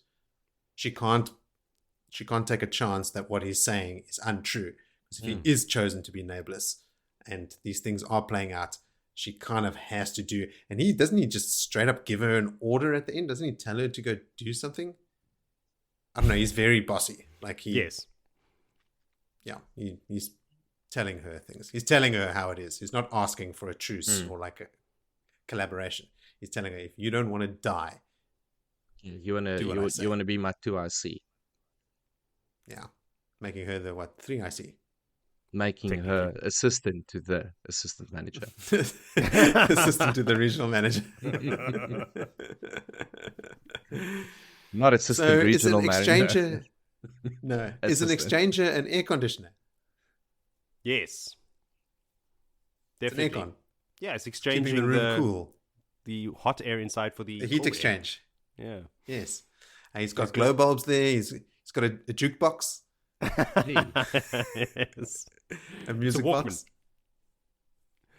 It's an iPod with a Bluetooth speaker. Sure. He has a Zara board. That's made from the souls of dead people? Once human playing pieces, so only ever used by people of the shadow. Yeah. Robert Jordan answered a fan question about the Zara game, and this is what he said. So this is Robert Jordan. The piece in the game could be said to still be human. Those pieces that came from humans anyway. There were other sources too, though they are about the size of moderately large chess pieces. They retain memories, souls, personalities, but they are part of the game now, permanently slave to the game, and part of it as surely as a cog in a clock is part of the clock. They have no personal volition, though they do have awareness. The only lives they can live are being used in the game. In the Age of Legends, these games were destroyed when found. The choice for the pieces was to remain part of the game or death, since removing them from the board/field meant death in any case. The game is all one board and the playing pieces together, so it's like all one set, and that is as much as I will tell you of it. I don't want to give away what I might use it for later on, after all. That's some pretty in-depth lore for something that I feel like is only really mentioned maybe here, if one more time somewhere else. But it's pretty fucking creepy. Indeed. That is messed up. Like, cool. Capture that whole town. Put it in my board game. This is my Dungeons and Dragons board game. I'm going to get these guys to move around. Real NPCs. Graendal is totally enamored or like, impressed by some Samboy's status box. She fails to hide the envy in her voice as she notices Sammael's cool stuff. So like even in her voice, she notes herself that she can't hide the envy in her voice. Yeah, she found a status box as well, but it was a cuck one. It just had some dresses in it, some other shit. Yes. That street dress she's wearing. Yeah.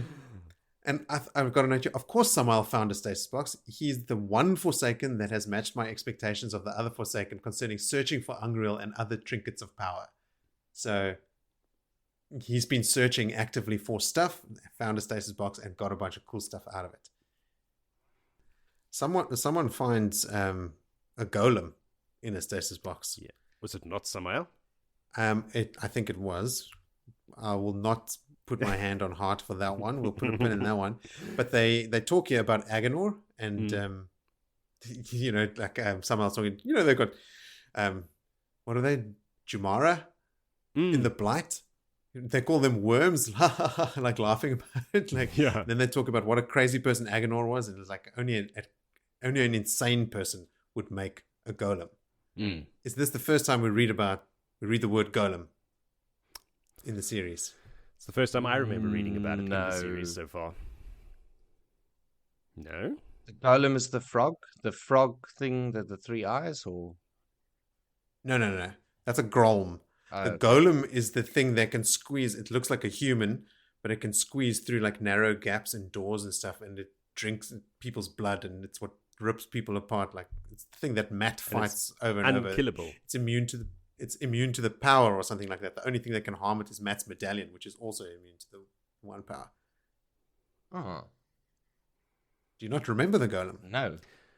Like I remember the golem killing something later on in the city where he squeezes between the gaps between bricks to come out in an alleyway to kill somebody. Like it's just an unimaginable horror. It's got like sharp teeth or something as well. Like it's this, it's like a terrible thing, and it's got sharp teeth. It's smart. It's intelligent. Oh, Willie, if you've forgotten the golem, I'm almost envious because all the showdowns with Matt and stuff are really great. I keep on thinking about golem as a grolm. I'm like, okay, well, You got a big toad in a box. What's so bad about that? You found a big toad in a box. That's also a game from the Age of Legends. Toad in the box. Toad in a box. Graendal mentions here that she refers to the maidens of the spear that Sammael had killed as Rand's pet maidens, which I found strange. Like, how does she know about maidens of the spear? How does she know to call them maidens? She's got spies everywhere. They all got... They're very well aware of what's going on. In the Waste? She's based all the way over in Arad-Daman, on the other coast. Yeah, but they can travel. She probably puts on a disguise. She can go anywhere and see anything. And she has spies who's captured people. And maybe. But, I mean, those people would have to be Aiel, because wetlanders don't know what Maidens of the Spear are either. Yeah. So in light of our previous chapter conversation, who's working with Aiel? If Graendal knows about maidens, she's gotten information from Aiel. Yeah. No wetlander is going to know to convey that. So that just strengthens your theory that maybe it's one of these Forsaken we're reading about that staged or set up the attack on Matt in the previous section. I wonder if she's the one that's doing the Aiel connection now. She's the one that tried that attack, and then because she's now subservient to Sammael, that she gives him this info, and that's how he gets in contact with the Shadow. Maybe. Shadow. Let's see how it plays out. Keep a close eye. Until then, though, let's read chapter 24 called An Embassy. Tell us about the so-called embassy, Joe.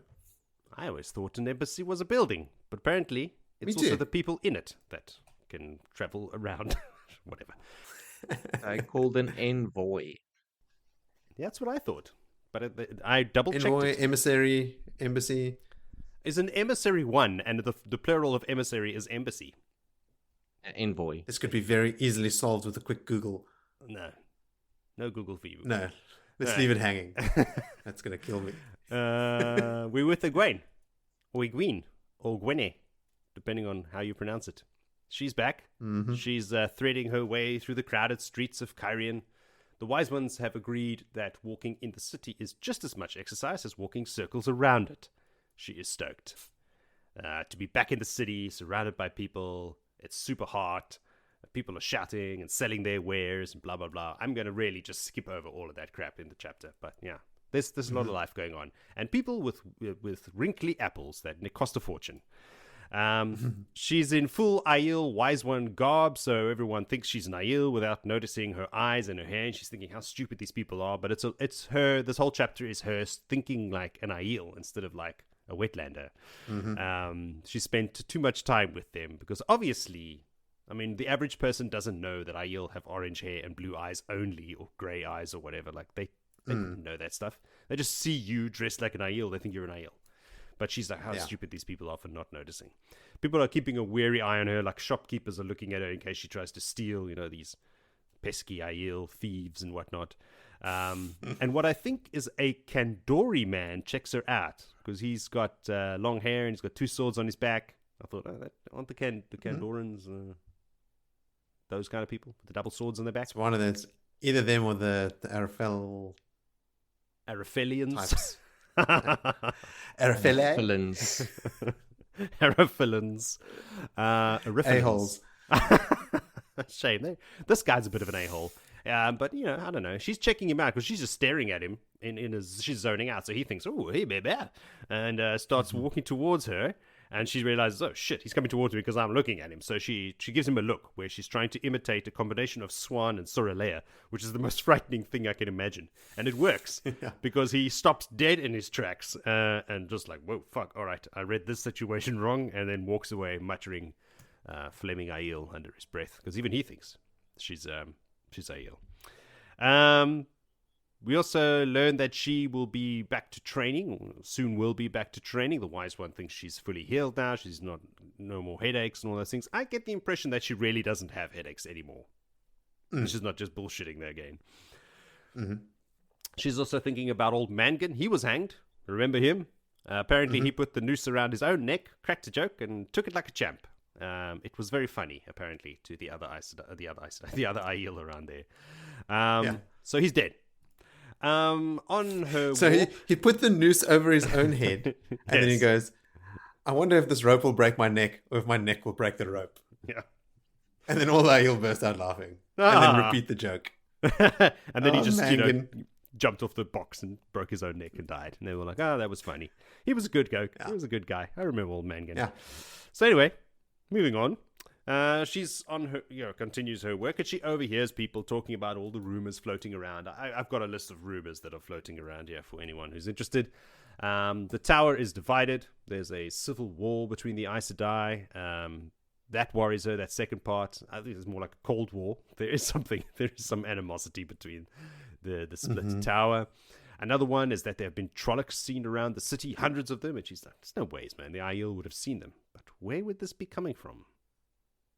I wonder if this is based on anything. Anyway, Swan was executed because she unearthed the Black Ogier. Oh, no, wait. She was the Black Ogier. Oh, no, wait. Or the Black Ogier controlled the tower and drove the Saldean Aes Sedai out. There's all kinds of rumors. Some Andorans have declared Dylan as queen, which is almost right. They have declared their support for her. Aes Sedai were in Arid Doman doing improbable things. And this is another Sean-Chan thing, right? The channel, they're back. They must have landed. They must be sending out parties. If they're in Tarabon and Arid Doman, then that whole coastline is infected. We've been talking about this for a lot of chapters in a lot of episodes previously, that they must be maybe not back in force, they're back. But they're back. They're the rumors you're hearing parties. are of a new wave.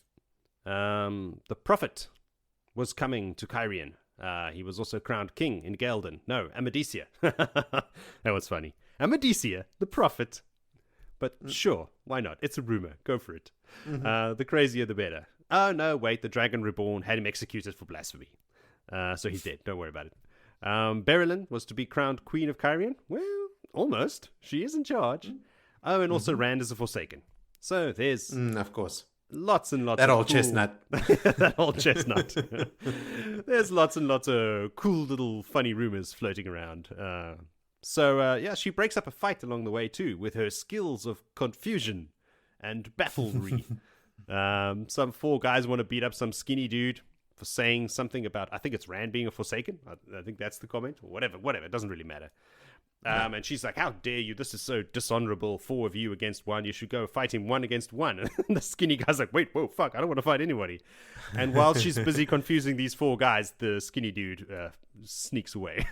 So I like at the end of this, they're all just standing. He legs it. Woohoo! Perfect distraction. At the end, they're like, well, look, he's gone. Can we go now? She's like, oh, fine, fuck off. Like, she's and then she's pissed off with the skinny guy. She's pissed off with the little guy for running away. Like, how can he bear the shame? This is another of not facing these 4 men. These giant dudes with broken noses and this is all clearly fighters. This is all a very clear ploy about, Egwene being very Aiel. Yes, indeed. That that general from the Avatar movie with the blue people, he would say she's gone native. Doesn't he say that in that movie? Yes, indeed. I thought about him. So while she's busy breaking up fights and causing confusion and freaking giant men out, she sees a group of Aes Sedai in town. There's whites, there's reds, there's browns. Ooh, there's 6 of them being escorted by green-cloaked soldiers who make a more detailed appearance later on. Who she figures immediately, this must be Elida's embassy. I double-checked, it is an embassy. So she makes herself scarce. She does not want to be found out and taken back to the tower. She's quite likes being a wise one's apprentice, and she's got a lot to learn still. She's been down and out for what must be several weeks now without studying and sneaking around. She wants to learn more. Can't do that if she gets captured by the Aes Sedai. Not studying officially. She's been learning some stuff by herself. Yes. Sneakily. She's been sneaking about. So she dashes back to the tents to go warn the wise ones that they have some visitors, and finds Berylane there in the tents as well. She's apparently now BFFs with the wise ones. She is, eh? They just love her. She tells them about the Aes Sedai, and Berylin excuses herself. She should probably go and receive them formally at the palace. She was not aware that they had arrived. Amis gives Berylin farewell kisses that would normally be for family only, which is now really starting to freak Egwene out, because she is not a fan of old Berylin. No. She thinks that she is brainless, and she just uses her body to get men, and so, Egwene is not that smart. She doesn't see why the wise ones really respect Berylin. Small town thinking. Yeah, she'll grow up. So before Berylin leaves, Egwene gives her some advice about the Aes Sedai and reminds her that they are not on Rand's side, that these women are here to harm him. And spot on. I think she's being a little she's over exaggerating a bit about like what the harm of the Aes Sedai, what the harm they mean to him. Like they mean to control him, but she's like making it a bit more excessive. But she's right about these exact people, because old Galena is here too. And she also not so directly mentions like, hey, don't mention me to these Aes Sedai when you meet them. But she just doesn't say it in as many words, but Berylin gets it. She's a smart cookie. After Berylin leaves, Egwene and the Wise Ones sit down for a strategy session on how they're going to deal with the Aes Sedai and get more information from Egwene. They all come to an agreement that these new Aes Sedai need to harm the Kar Arkan, and that they need to protect Egwene from them so that she doesn't get taken back, which means she needs to stay among the tents as she now belongs to the Aiel. With Egwene's lie being so close to being exposed, her lie about being an Aes Sedai, Egwene starts acting super weird, which makes the Wise Ones super suspicious. But they think it's her health, again. So they put her through a physical that's going to kill an ordinary person, but she passes, barely, and they head to the old sweat tent. It's a short session, because some clan chiefs, well, at least for Egwene, because some clan chiefs arrive, and she flees the nudeness to her own tent, where she passes out with thoughts about hoping that she does not dream about her old buddy pal. What's his name? Gowan. One of those guys. Yes. One of those guys. Her old buddy pal. Because I only remembered, it wasn't in my notes, and I only remembered, that's the last thought she had, and then I forgot his name. So it's old buddy pal. It's him. That guy with the face. Oh, yeah. The guy with the one left eye. Mm-hmm. Isn't it right, they say? You know him. Well, I am liking Berylin a lot. I might have a little crush on her. She's not a dark friend, Willie. You can't have her. Maybe she is. Willie has a type. That's why I like her. Galena Cassman. That's his type. The extremely attractive dark-haired noble types. Lanfear, Busty, Berylin, dark hair. So okay, let's call out the elephant in the room. A lot of time in this chapter spent reminding us or showing us that Egwene has gone native. She's gone Aiel, right? She's like the way blown. that she thinks about the honor and stuff, the way that she looks, the way that people interact with her. She laughs at how people look at her like they do Aiel, but she's just oblivious to the fact that her whole persona has become very Aiel. She catches herself thinking about Giotto and that sort of thing. So I feel like probably RJ sort of like giving us a final sort of Egwene has absorbed everything that Aiel can give her before she now, I'm sure, imminently has to head to Saldean, right? Like it can't be far from now where her lie is exposed. She goes via Tel'aran'rhiod and goes back to Saldean. So these are some final sort of confirmations for the reader that she has, she's gone Aiel, and she uses a lot of the stuff that she learned from the Aiel in the White Tower, right? Like when she goes there and she has to take the punishment and all that sort of stuff. Like we can rest easy that she has absorbed and internalized everything that they taught her. We also get confirmation from Soralia of the same thing. She's also looking at Egwene as Aiel. She, quote unquote, can't understand why she would want to spend a minute more than she had to among the throngs of wetlanders. So now we're getting from Soralia, who's an authority in the Aiel, making a distinction between Egwene and the wetlanders. Yeah. So to us, it gives us permission to think of Egwene as like more Aiel now as well. And it's Soralia. It's not an authority. It's the authority. The authority, exactly. Yeah, because she's got all the clout and credibility. Egwene is looking for an end to needing to lie. She doesn't think the wise ones would understand her need to lie, but I'm pretty sure they do find out soon. That they do. If they don't know already.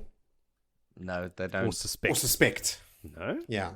So there's some near future foreshadowing happening here. She's thinking about her lie. So it's again Robert Jordan just setting us up for this thing that's going to happen. And I'm pretty sure that Egwene also works really hard to actually repay her toe to them, to the point where they actually have to step in and say, okay, we've done enough now. Stop now. It's okay. You've done enough. But Egwene is simultaneously also like really she has really bought into being an Aes Sedai as well, because the thought of the rift, Aes Sedai being pitted against each other, to her feels like a rift in her family, which is a really powerful metaphor to use, right? Like, I mean, those are the closest bonds that we have. And for RJ to make Egwene make that correlation, like it feels to her like it's her family fighting. It's all helping us understand Egwene's way of thinking when she goes back to the Aes Sedai now. Her goal is always, even later when she's captured in the tower, is always, I have to reunite the tower. First things first. She uses all the stuff we see here, like she's become Aiel in so many ways. She uses that to reunite the tower. And after the tower is reunited, she makes some pretty interesting decrees and stuff as well about like people that, the rebels, you did break tower law, like she is still pretty hard. It's not just like, oh, my friends rebels, don't worry, you guys are back in, it's cool, everything's sweet. She is, following the letter of the law, which is an interesting thing to understand maybe if you don't have all this information underpinning it, like how invested she is in the whole concept of Aes Sedai and the tower. She thinks to herself, if only there were a way to make the tower whole again without bloodshed. Sorry, Egwene, it takes a Sean Chan attack with much bloodshed to actually be the catalyst for the tower coming back together. What else? Versions of Borwa's rumors are coming through now. So right alongside Swans that we saw before, but this is all the way in Cairhien, right? So like all the way to the Dragon Wall, or to Cairhien at least, from Amador, where he started them. Specifically, the 4 rumors that Borwa said to Niall he was going to start with. The division in the tower is as a result of the Black Archer uprising. Then the Black Archer won and controlled the tower. That's the one we hear here. So that specific rumor has made it all the way here. The other 2 he made were the Aes Sedai and Saldean are horrified and renouncing being Aes Sedai, and the Saldean women have asked Niall for protection. That's not really relevant here, but let's keep an eye out and see if we see them cropping up somewhere else. But specifically, one of Borwa's rumors has now traveled from Amador all the way to Cairhien. I laughed at Egwene having to admit that, okay, Berylane is pretty graceful. Like the way she gets up from the floor in the sweat tent gracefully, she's like, okay, fine. Yes, she is. And then another laugh at Amis talking about Ruach, saying, well, yeah, he is impressive. Berylane asked for Ruach to also be there. She's like, he's just a very impressive guy. Amis is like, yep, he is impressive. Her husband. And then just another reminder of how badass Soralia is. Like, Egwene has learned to hold her own with Bear and Amis, but not Soralia yet. But hold the phone. Hold her own with Amis and Bear. Yeah, that's a big statement. Yeah. Yes, I mean, they are wise ones of also considerable influence and respect and clout, So we're going to, like, this is again RJ elevating her. Like, she's learned so much from the wise one. She is almost like a wise one herself, so that when she goes to the Aes Sedai, she can take all that knowledge and hardiness with her. But yeah, that's like the main thrust of this chapter for me. It's just like, I mean, you kind of hit over the head by it. It's not exactly subtle that Egwene has absorbed a lot of Aiel ways. Alrighty then, now to what I can only assume is everyone's favorite chapter in this stretch. Chapter 25, Like Lightning and Rain, Vil, tell us about your Mills and Boone experience out in the rain. So, Egwene, we're sticking with her. She legged it. She's away from the wise ones, and she's going to do a little bit of spying. And she's moving through the city. She gets lost a couple of times. She finds a way, but eventually comes upon the feeling of insanely levels of channeling. And this happens to be at a lesser noble woman's house. And this also now, after they learned that, and I think, Joey, you might have glossed over it, that they aren't staying at the palace. The envoy or the emissary or the embassy, please. Let's see which one it is now. That one's word for the day. They decided to shack up with a lesser noble because they're plotting, as these lesser nobles do. Now we meet Nesuna Bihara, who wants access. Here we go. What? To the library. There's a couple. And this gets the wise ones up. Like, okay, cool. What is she after in there? Because what she's after, three of us will have to find before they can give her access to the library. And these three are... we are at it over now. It is Aaron, Galinda, and Adara. And they're going to now investigate and spoil the plot or whatever, to see what it is, because it's specifically something about the seals that she wants to investigate. Then they also learn, or they have learned, that there's they didn't come without an army. There's at least 500 men camped outside the city, and we'll learn a bit more about that shortly. And the story is that it's the sort of the honor guard to escort Rand back to the tower. Now, the other Aes Sedai, not Aes Sedai, that we hear about is Serene Nimdal, who's a temperamental, angry white, but very logical, and known that she will at least hear you out, but you don't want to cross paths with her. So the manor house that they're staying at, or the mini palace, is her lesser noble lady Arelyn. That I've actually left the gap here to go and investigate a bit more, and I didn't. So hopefully, she is the spy for the Greys, I think, for one of the archers, either the Greys or the Whites. She was King Goldrian had an Aes Sedai advisor, and that Aes Sedai advisor often went to that lady's house. Okay, she's so part of one connection. Of the archers' eyes. There is, yeah. Now, Egwene then decides to pull a bit of Maerone moves, and she's going to do a eavesdropping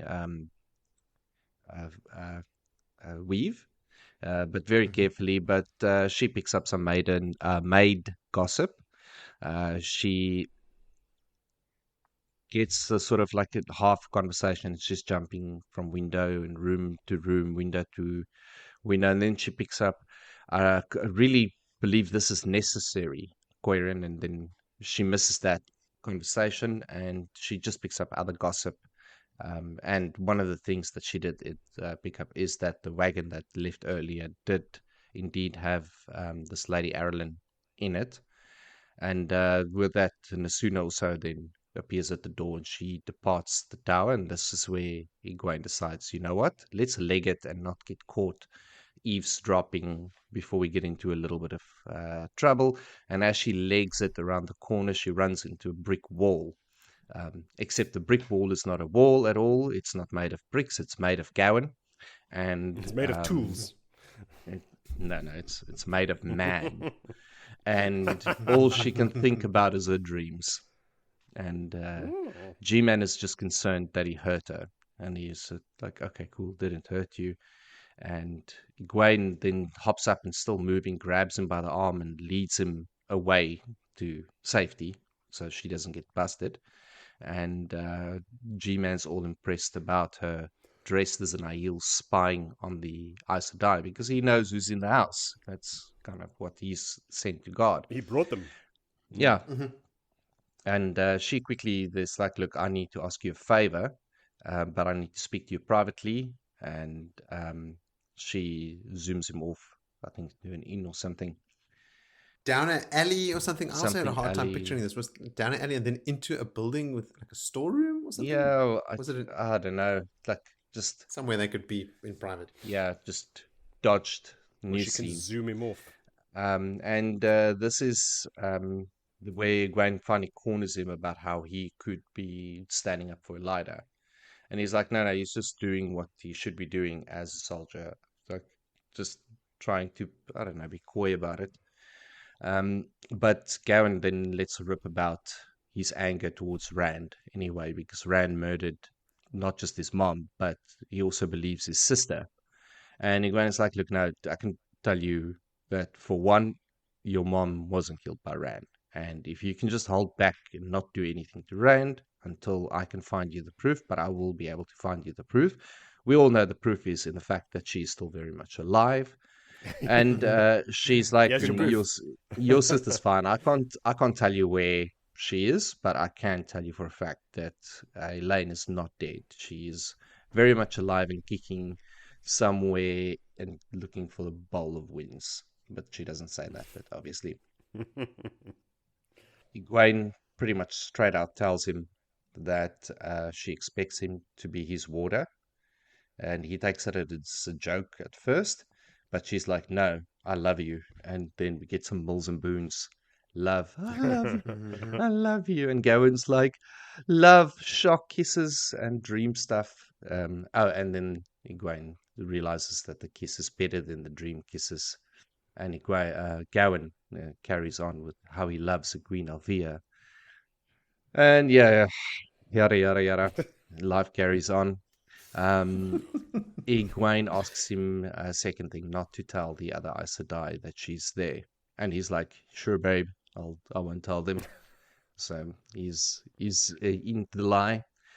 She asks him for another favor, to promise, obviously, what I said earlier, not to lift a hand to Rand until she can find the proof for him that he needs.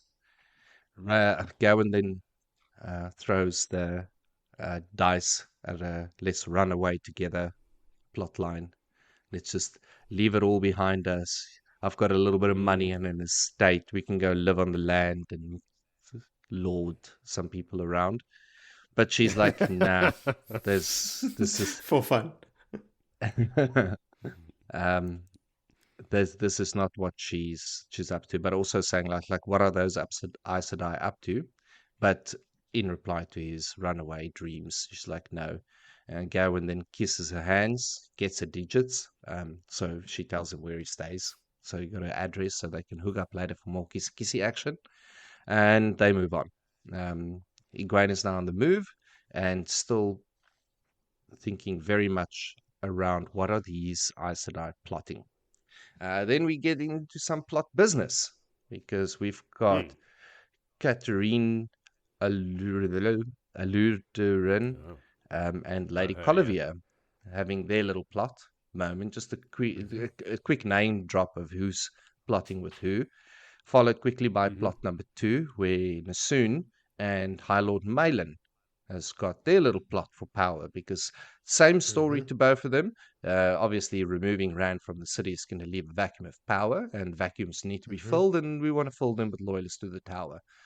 So they just covering their bases to whoever is going to take up the succession, which in the end is Lady Colivia. We'll deal with her Rand punishment when we get to that for her disobedience. It's pretty good. Then we jump to the third plot, which is now Serene, that is entering a sitting room with Cairhien and Arian there. and they talking about Maerone that's running the show, and then the suspicion that there's some or other green sister around, and there has now been this eavesdropping weave that's been thrown around with a mad theory that Galina comes up with, that Maerone is alive and she is the green sister. She's got such a big plot that she killed herself so that she could be rebirthed as another Aja sister, and even some of them there, it's like, well, not Maerone, not change for the blue. It's just like a leopard doesn't change their spots, and Aes Sedai don't change their colors unless they change for the black. So they do change their spots, I suppose. Forget everything I said. They changed their spots, but only for the black, because they know that black is back, baby. And that's pretty much the end of that. Other big thing that was noticed, just the talk of the possible rediscovery of traveling, because it's the only way that can make sense for Rand to be so mobile. Like, did he rediscover travel? End of chapter. Quick. Quick little kissy kissy plotty plotty. Kissy plotty chapter there. Anything else other than kissy plotty plotty? Why are they channeling? What are they channeling? Are they just because I mean the white sister at the end is just practicing. She's just prepping for her meeting with Rand. She's going through novice exercises. Are they all just like practicing and channeling as much as they can, just to like warm up? Maybe they're practicing linking specific. And stuff. Maybe. Well, maybe they are, because they do have. I mean, the plan is to capture him and shield him and shove him in a box. If he doesn't come willingly. Which is not. And so funny, like their lines are like, so when we escort the Dragon Reborn back to Tower of Elon, there'll be a power vacuum. So I'm like, he's not going with you. Even if, I mean, you were very convincing and you weren't assholes, he wouldn't be going with you. So, which you are. Yeah. Galina makes a comment to Illian, I think. She says that when we go up to when we go back to the tower, maybe we should be giving the young green into your charge, Illian. Like, what does that mean? I thought that maybe I checked. Illian is not Black Aja, so that's not code for torture. Isn't she one of the heads of the Green Aja? Maybe. She's like saying, when we capture this young green, you're going to have to sort her out for, maybe sneaking about, doing her own thing, and punish her for... That's what I just assumed, that I didn't think Green she was Aja. black. Yeah. Is she a sitter? She's green. What does this rumor stem from? Like, who is this Green Aja that's in the city there? No, it's Egwene pretending to be an Aes Sedai, and they've heard about it, and she chose the green. So they know it's her. Well, they don't know it's Egwene, but they've heard about this mysterious young green. All I can find is that because she was chosen as part of the embassy, she must be high-ranking. Just everything I hear come out of Galina's mouth, I have to assume has some like really, really nefarious intent. Yeah, but it's you're good assuming to have because Morris. she is who she is, but the reality is not everything is that deep with that woman. Except the boxes that she stuffs you in. And this like getting this plotting with the nobles, that's a coordinated effect. Yeah, I think it's definitely a plan. Yeah, not like they use very similar separate wording plans that the others don't know. Is this an Elida plan? Like, is this them acting out Elida's I think wishes? so, because I mean they're just trying to get a tower loyal person in control power. So they're just covering their bases. Like, we support you for your claim, and we support you for your claim. So whoever gets up there is going to have support of the tower Aes Sedai. That is not worth much at the moment. No. Egwene thinks that Rand has 2 seals hidden, but he has 3, doesn't he? 2 from Maerone and 1 from Taim. Yeah, but I think he just got the one from Taim recently, so she's probably not aware of that one. She doesn't know about that. And that's in Camelin, I guess, yeah. That's where he got it, yeah. And did you guys also, when young soldiers in green, you're like, aha, the younglings. Yeah. Exactly. Straight away. This is a pretty important gig for Elida to send them on if she has previously intimated that she wouldn't mind seeing them dead. Well, it's a pretty dangerous job. Like, this might get them killed. True, and it's also they're out of the tower. Yeah. They're away, and they're going to far try away, and they might die. Confront the dragon reborn. Good luck, guys. Yeah. All right, now, the biggest topic for me in this chapter is the whole Gawain and Egwene I just knew that was going to be your fun bit. Why? Your rom-com loving theme. It's because people hate it, right? Like, people are pretty vocal about this relationship being shit. And I'm trying to sort of smooth the rough edges off it, because a major criticism that people level at it is that it happened so quickly. But I don't think it happened quickly. I think exactly. I think it's feasible. Like, I'm gonna show my hand here a little bit and maybe open up to you're gonna tell everyone about our relationship, how much love you have for me, right? Yes, I mean that much is obvious, Willie. I think that the cat's out of the bag there for some years now.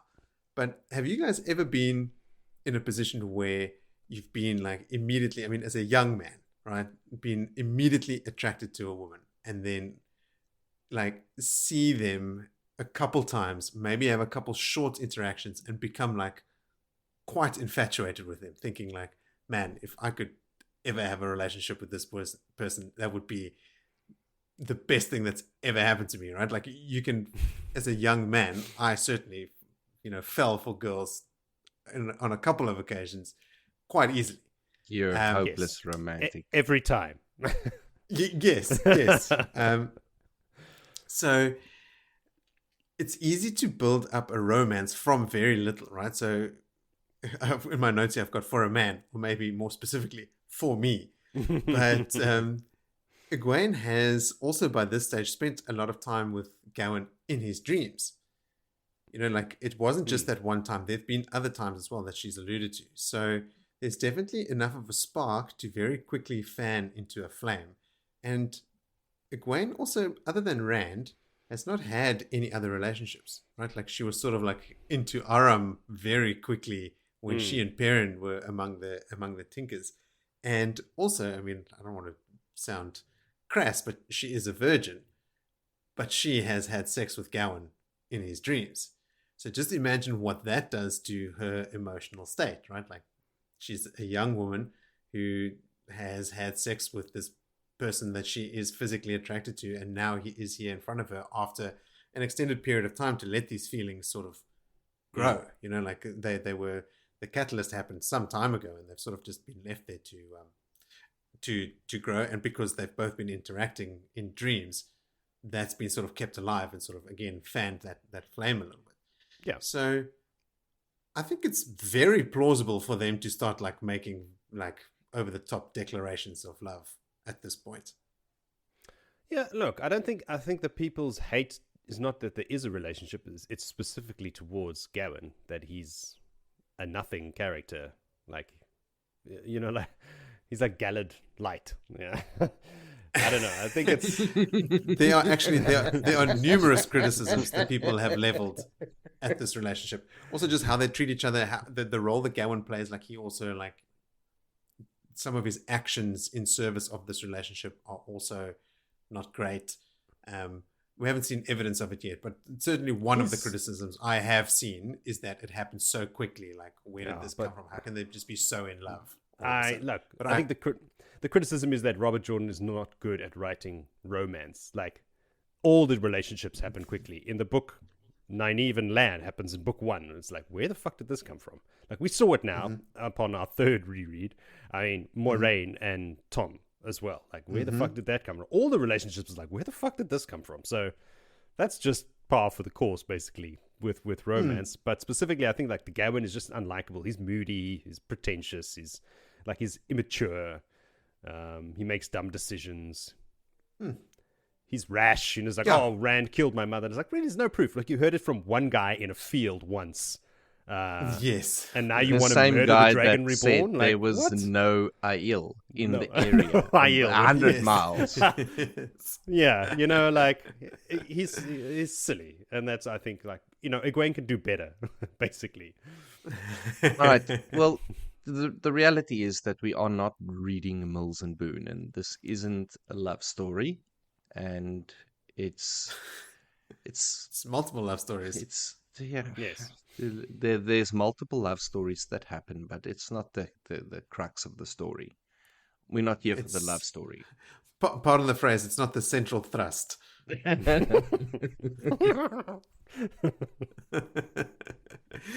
that too immature? Yes. It's such a Gawain thing to say.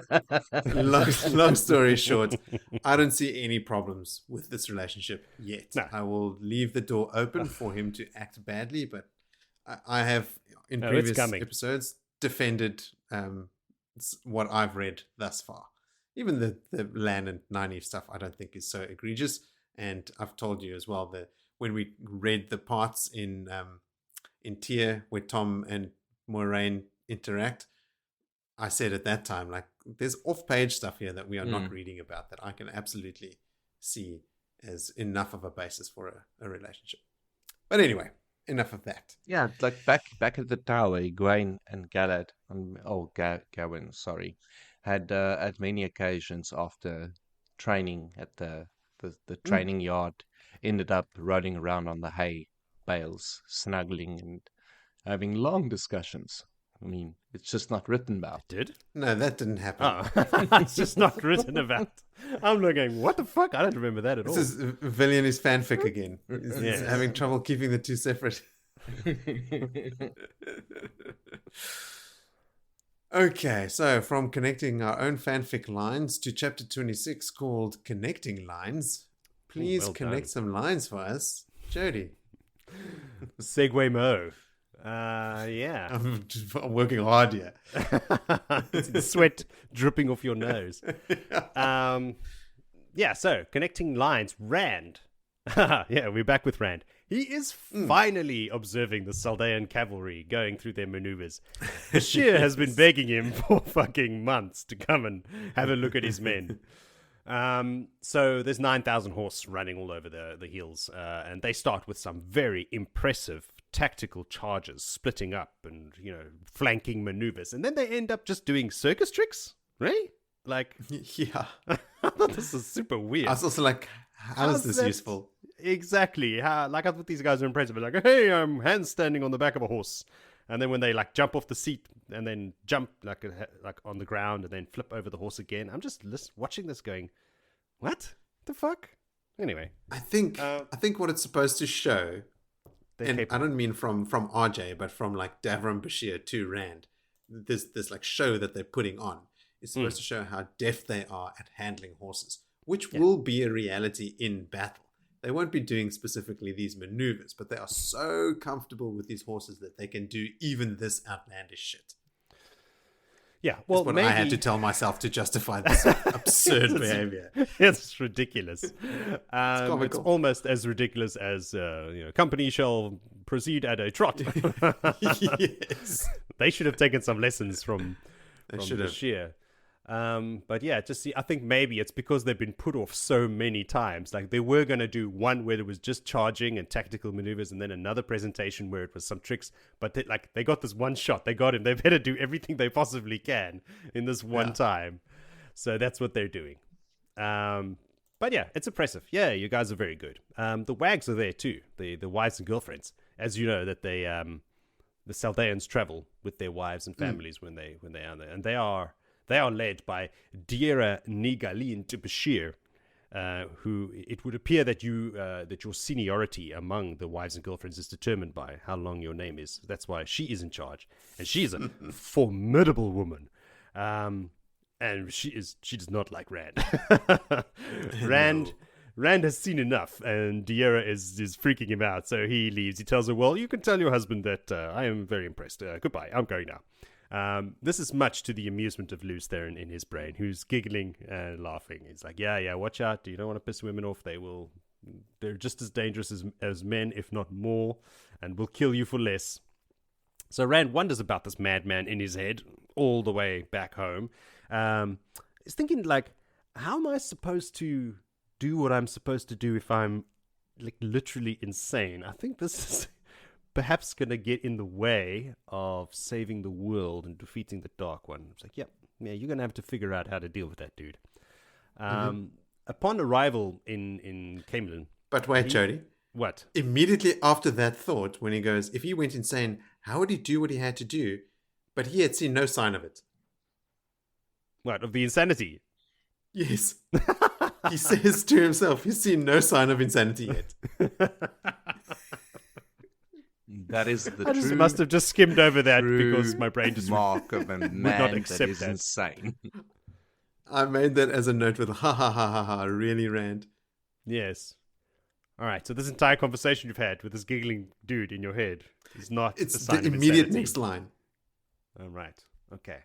Well, yeah, this guy needs help. Which is troubling. I mean, all Obviously. jokes aside, it's concerning, right? Like, Rand can't recognize his own insanity. Well, isn't that the mark of insanity? Well, one of them. I don't know. Billy? I have to ask you. No, that is the mark of Yes? insanity. Alright. It's like Alright. when you're like, As an "I'm not insane person. As an insane like, person, I'm you'd know. perfectly well. All right. So, upon arrival in Cairhien, he is greeted by people cheering him on with lines like, "The Dragon Reborn, King of Andor," which makes him super nervous. He's like, whoa, no, not that one. The other stuff is fine, but that last line of him being the King of Andor is very unnerving. So he's trying to avoid looking at these people and then casually checking out the sky and the rooftops, which is where he sees a filthy white cloak rise up and point a crossbow at him. He channels, blocks the bolt with a shield of air that actually makes like a ringing noise, and then fireballs the fuck out of that guy, who bursts into flame, screams, and falls off the rooftop. You know, it's like those old westerns, you know. With more fire. Some more fireballs and magic.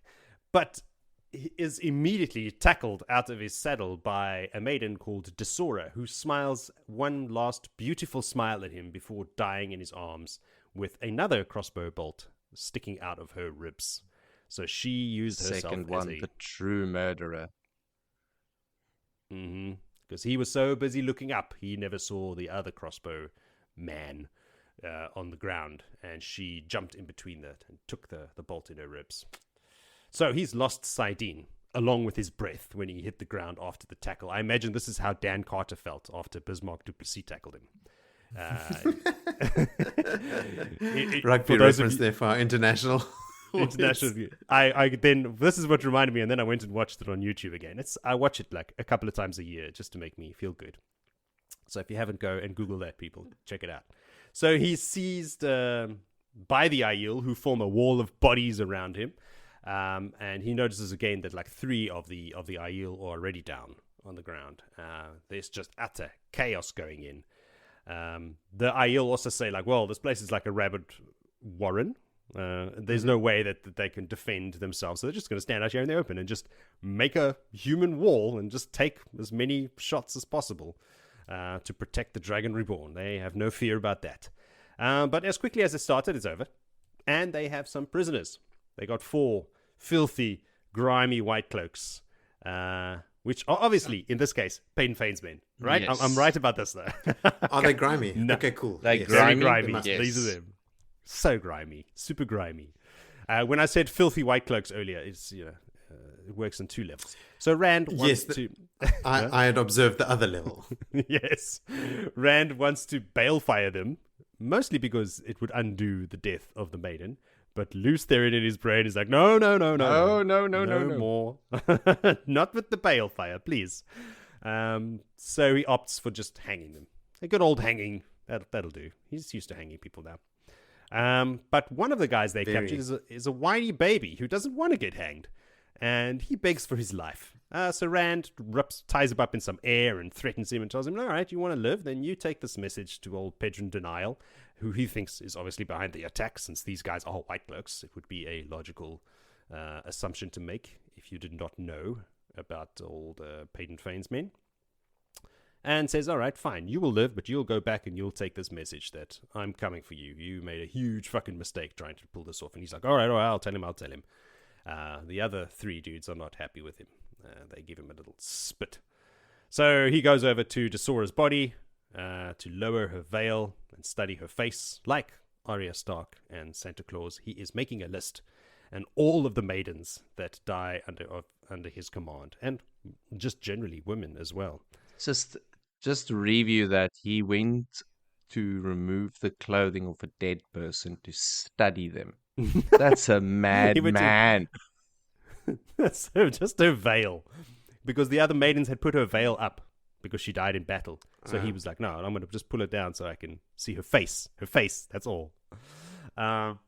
So he can memorize her face, memorize her name, add her to the list. So he's already got a list with Lyra is on it, Dylan's on it, Lamel is on it, now Desora's on it, and a bunch of others. We don't get the big list, but apparently there's already a substantial list going on. And there's actually another name on there that he did not put on the list, but it's Illian.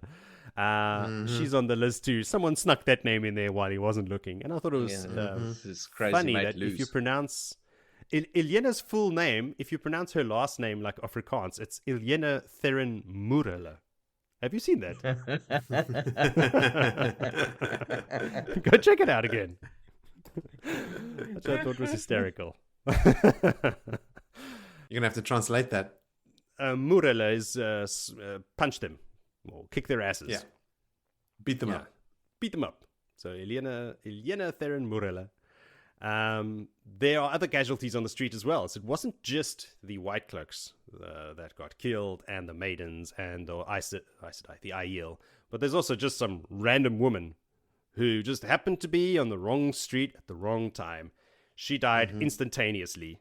Rand thinks that's a small blessing, at least, with a crossbow bolt right through her back, in the middle of her shoulder blades, sticking out through her heart. She died quickly, but Rand leaves orders to find their families and offer some gold. And my apologies. I'm sorry that I exist and I get people killed.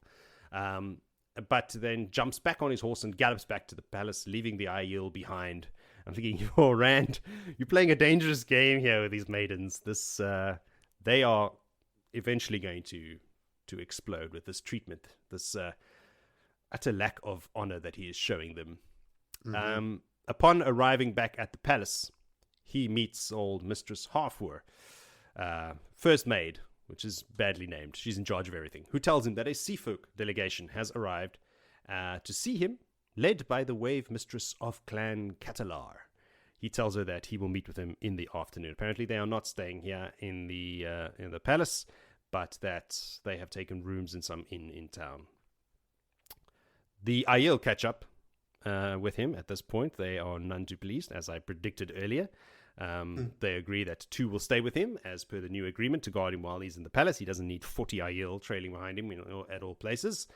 At this point as well, he hears that Lady Elenia wants to see him as well. And Rand wants to know if he's accidentally started an incestuous relationship with Elaine. So he wants Elenia's historical knowledge of the Andoran houses, just to confirm it. He doesn't want to stop this relationship, but it might be a little unseemly. yeah. This is not a song about ice and fire here. This is Wheel of Time, guys. Come on. So since he's found out that Tigraine was his mother and that she was related to Morghese, he's worried that he's been making out with his cousin. So yeah, he needs to get this woman's input. So this woman, doesn't Lady one of Elenia, the high ladies also stoked. say that they all cousins anyway? So yes, this is her. This is during this conversation. Yeah, exactly. So he's like, well, if anyone's going to know about the history, it's going to be this woman, because she's here to tell me about her claim to the throne and why she's and then give him all the history of her line. So she knows what she's talking about. So he starts questioning her about it. But basically, the short end is that turns out when royalty say that we're all cousin, it just means that they are all vaguely related. And it's not like literal cousins. So the kerfuffling with Illian can now continue. Phew, close call, Rand. But yeah, Rand gets weird again and freaks Elenia out, so she scurries off. Nadira pops her head in. She's the maiden that's guarding the door, just to check on this guy who has strange women running off terrified from his rooms on a regular basis. And then tells her to assemble her people. He is going to Cairhien, and please don't tell Avienda. And that is the end of the chapter. Short and sweet. Some other stuff happens there, but it's basically all stuff we already knew, especially about the history of Andor and blah, blah, blah, blah. So, yeah, if there's any notes you want to add, please feel free. This Elenia lady is, she consorted with Gabriel. She was one of those cronies. She was anti-Trakand. She did not support Morghese. Later, when Rand leaves Camelin, I think she tries to put herself on the throne, but is later pushed aside by Dylan, who acts as Elaine's steward, something along those lines. She's just basically not good. She's a bad guy. Like her. We don't like her. No. And you don't, from the way she's written, right? Like, there's no question about whether you should be liking her or not. What else? At the beginning of the chapter, Rand can feel that Alana has a bruised heel, a scraped hand, and she's been in a temper all day.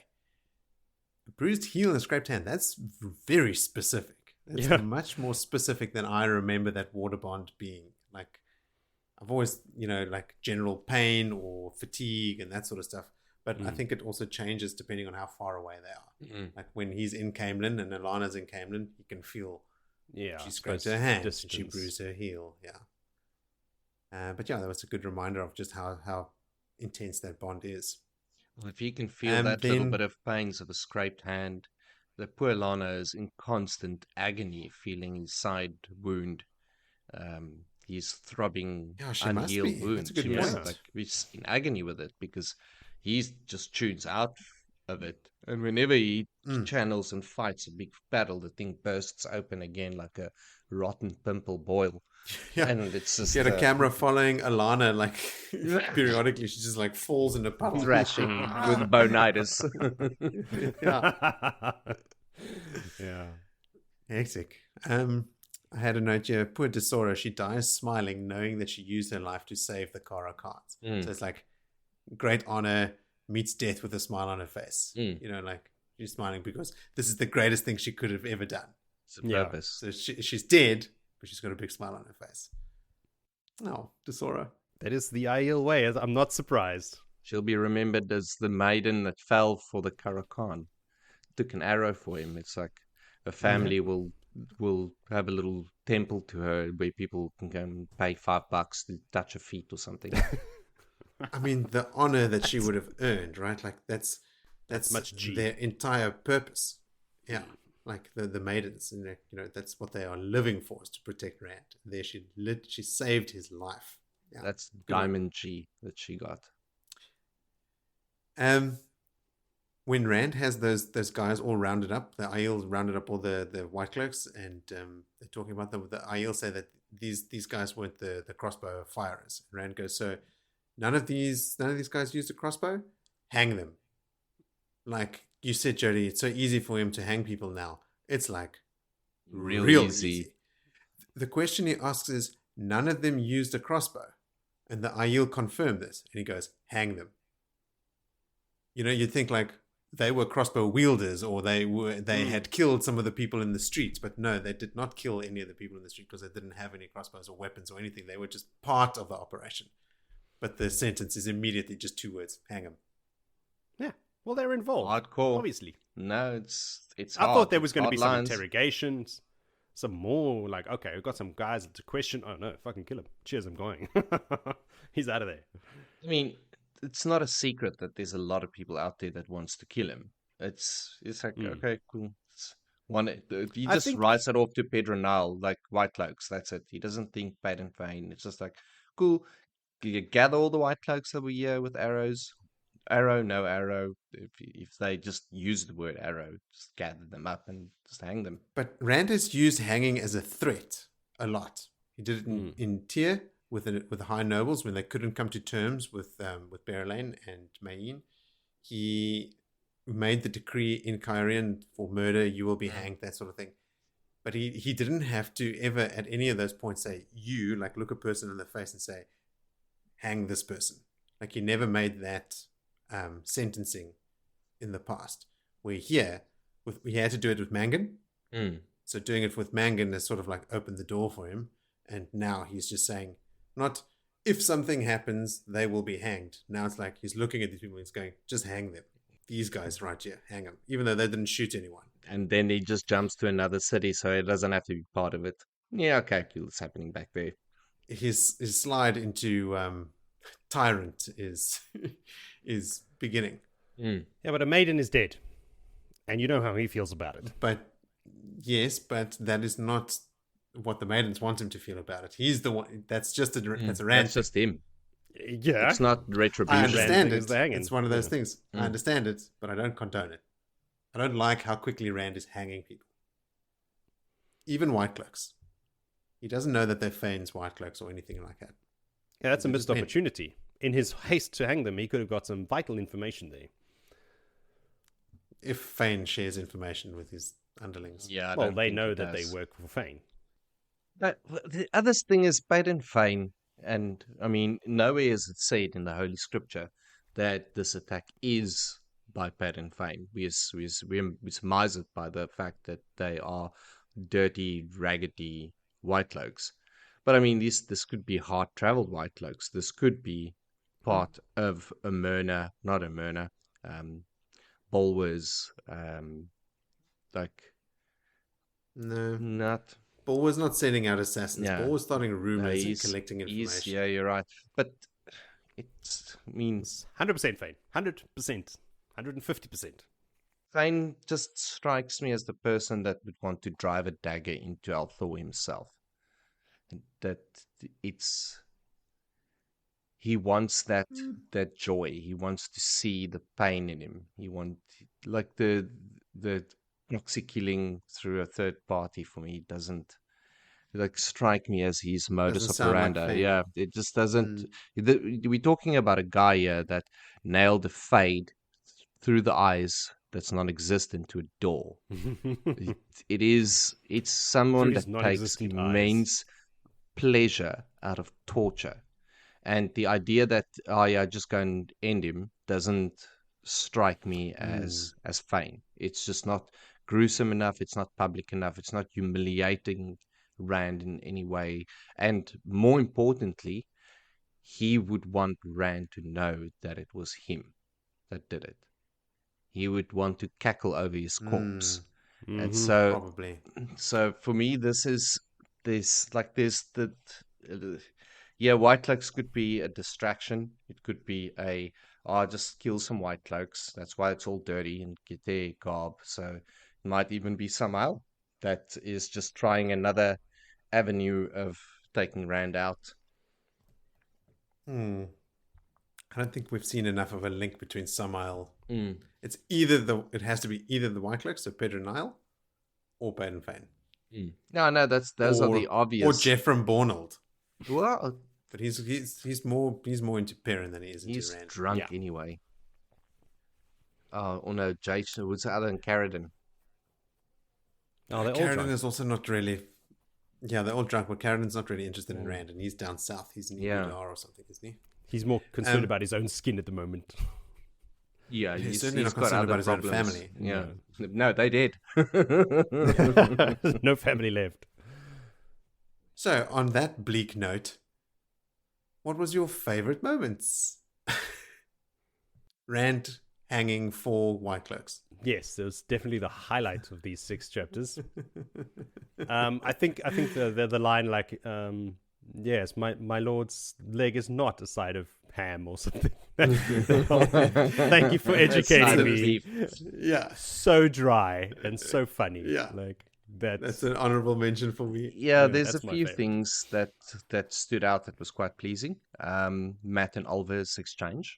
that, the similarities, Matt and the stones, the feathers, and also down to snakes and foxes, a game that Matt is deeply tied into in his life. There's and Oliver being... Is he? Oh, I know those guys. He's real life snakes and He's met foxes them. game that he plays with the Finns. So there's... Yeah, but Matt hasn't played Snakes or Foxes yet at this point. He's played it at advanced level. He plays it at advanced level. Real life snakes in the real and world. foxes. Expert mode. For realsies. Yeah, that was great. But he and Oliver have not had those interactions. No, that's still coming. And then, of course, Berry Lane deserves a good mention. Not because I've got a crush on her at the moment, but because her tight-knit... or her tight connection, her tight bodice, her taut body. Dip. No, let me focus. God damn. Her tight relationship with the wise ones. That is like cool. A mess, and they're giving her proper goodbye kisses and all the rest. Like, I think Egwene probably has this air of jealousy because she didn't have to work for the type of... For her to get her G with the wise ones took a considerable amount of pain. And Berry Lane is just... maybe it speaks to her standing as a ruler.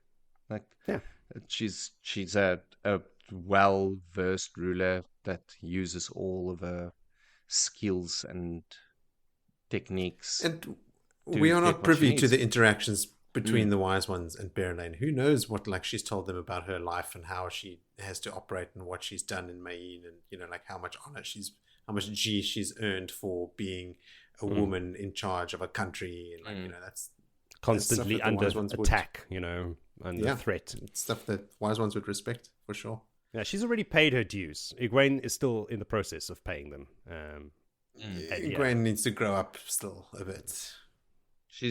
Egwene is almost out of her wise one stint now. We're nearing the end of it. She will get a final G back, and then she'll be marked as the trusted one. My favorite moment was also Matt related, surprise, but picking his scouts and the introduction of Chel Vannon.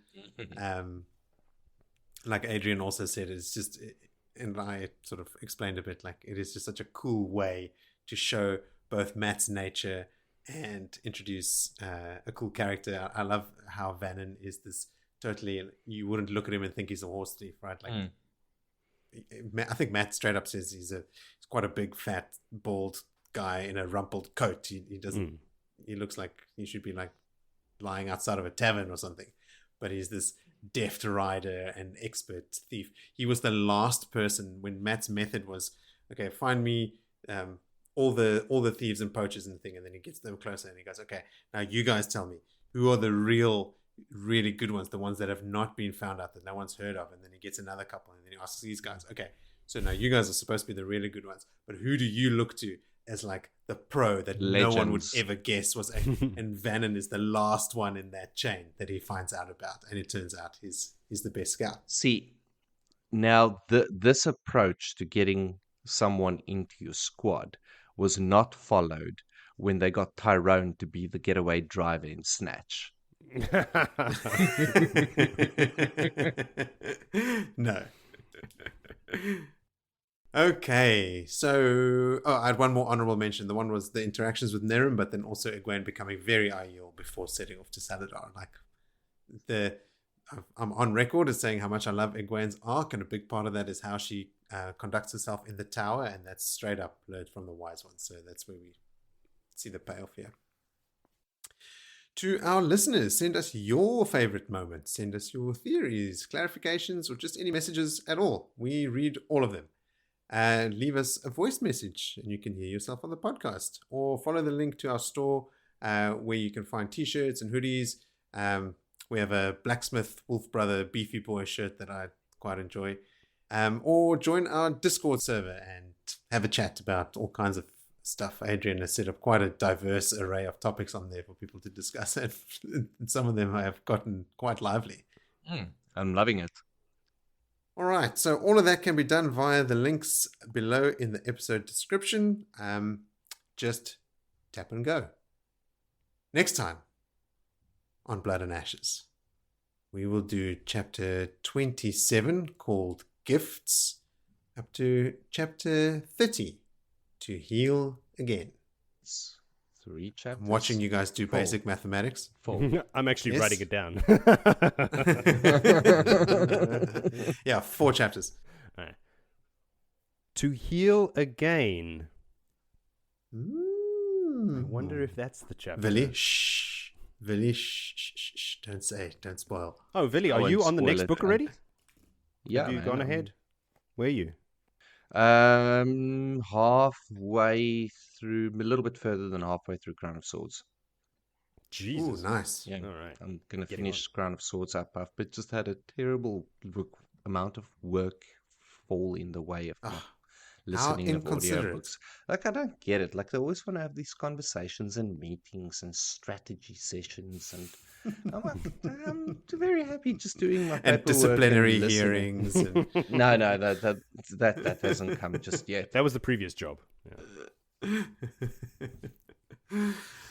Okay, then. So as we prepare for next time, Jody, did you want to leave us with a dad joke? No, I haven't prepared one. Thank God. Actually, there's a small part of me that's a little bit disappointed. I must say, the last one with the duck and the lip ice was pretty good. I'll remember that one. I'll tell you one if one pops up right here, right now. If one pops up, no, you're in luck.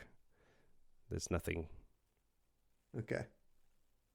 All right, well, then you'll have to regale us next time. I'll tell you 2 next time. Okay, great. What have we done?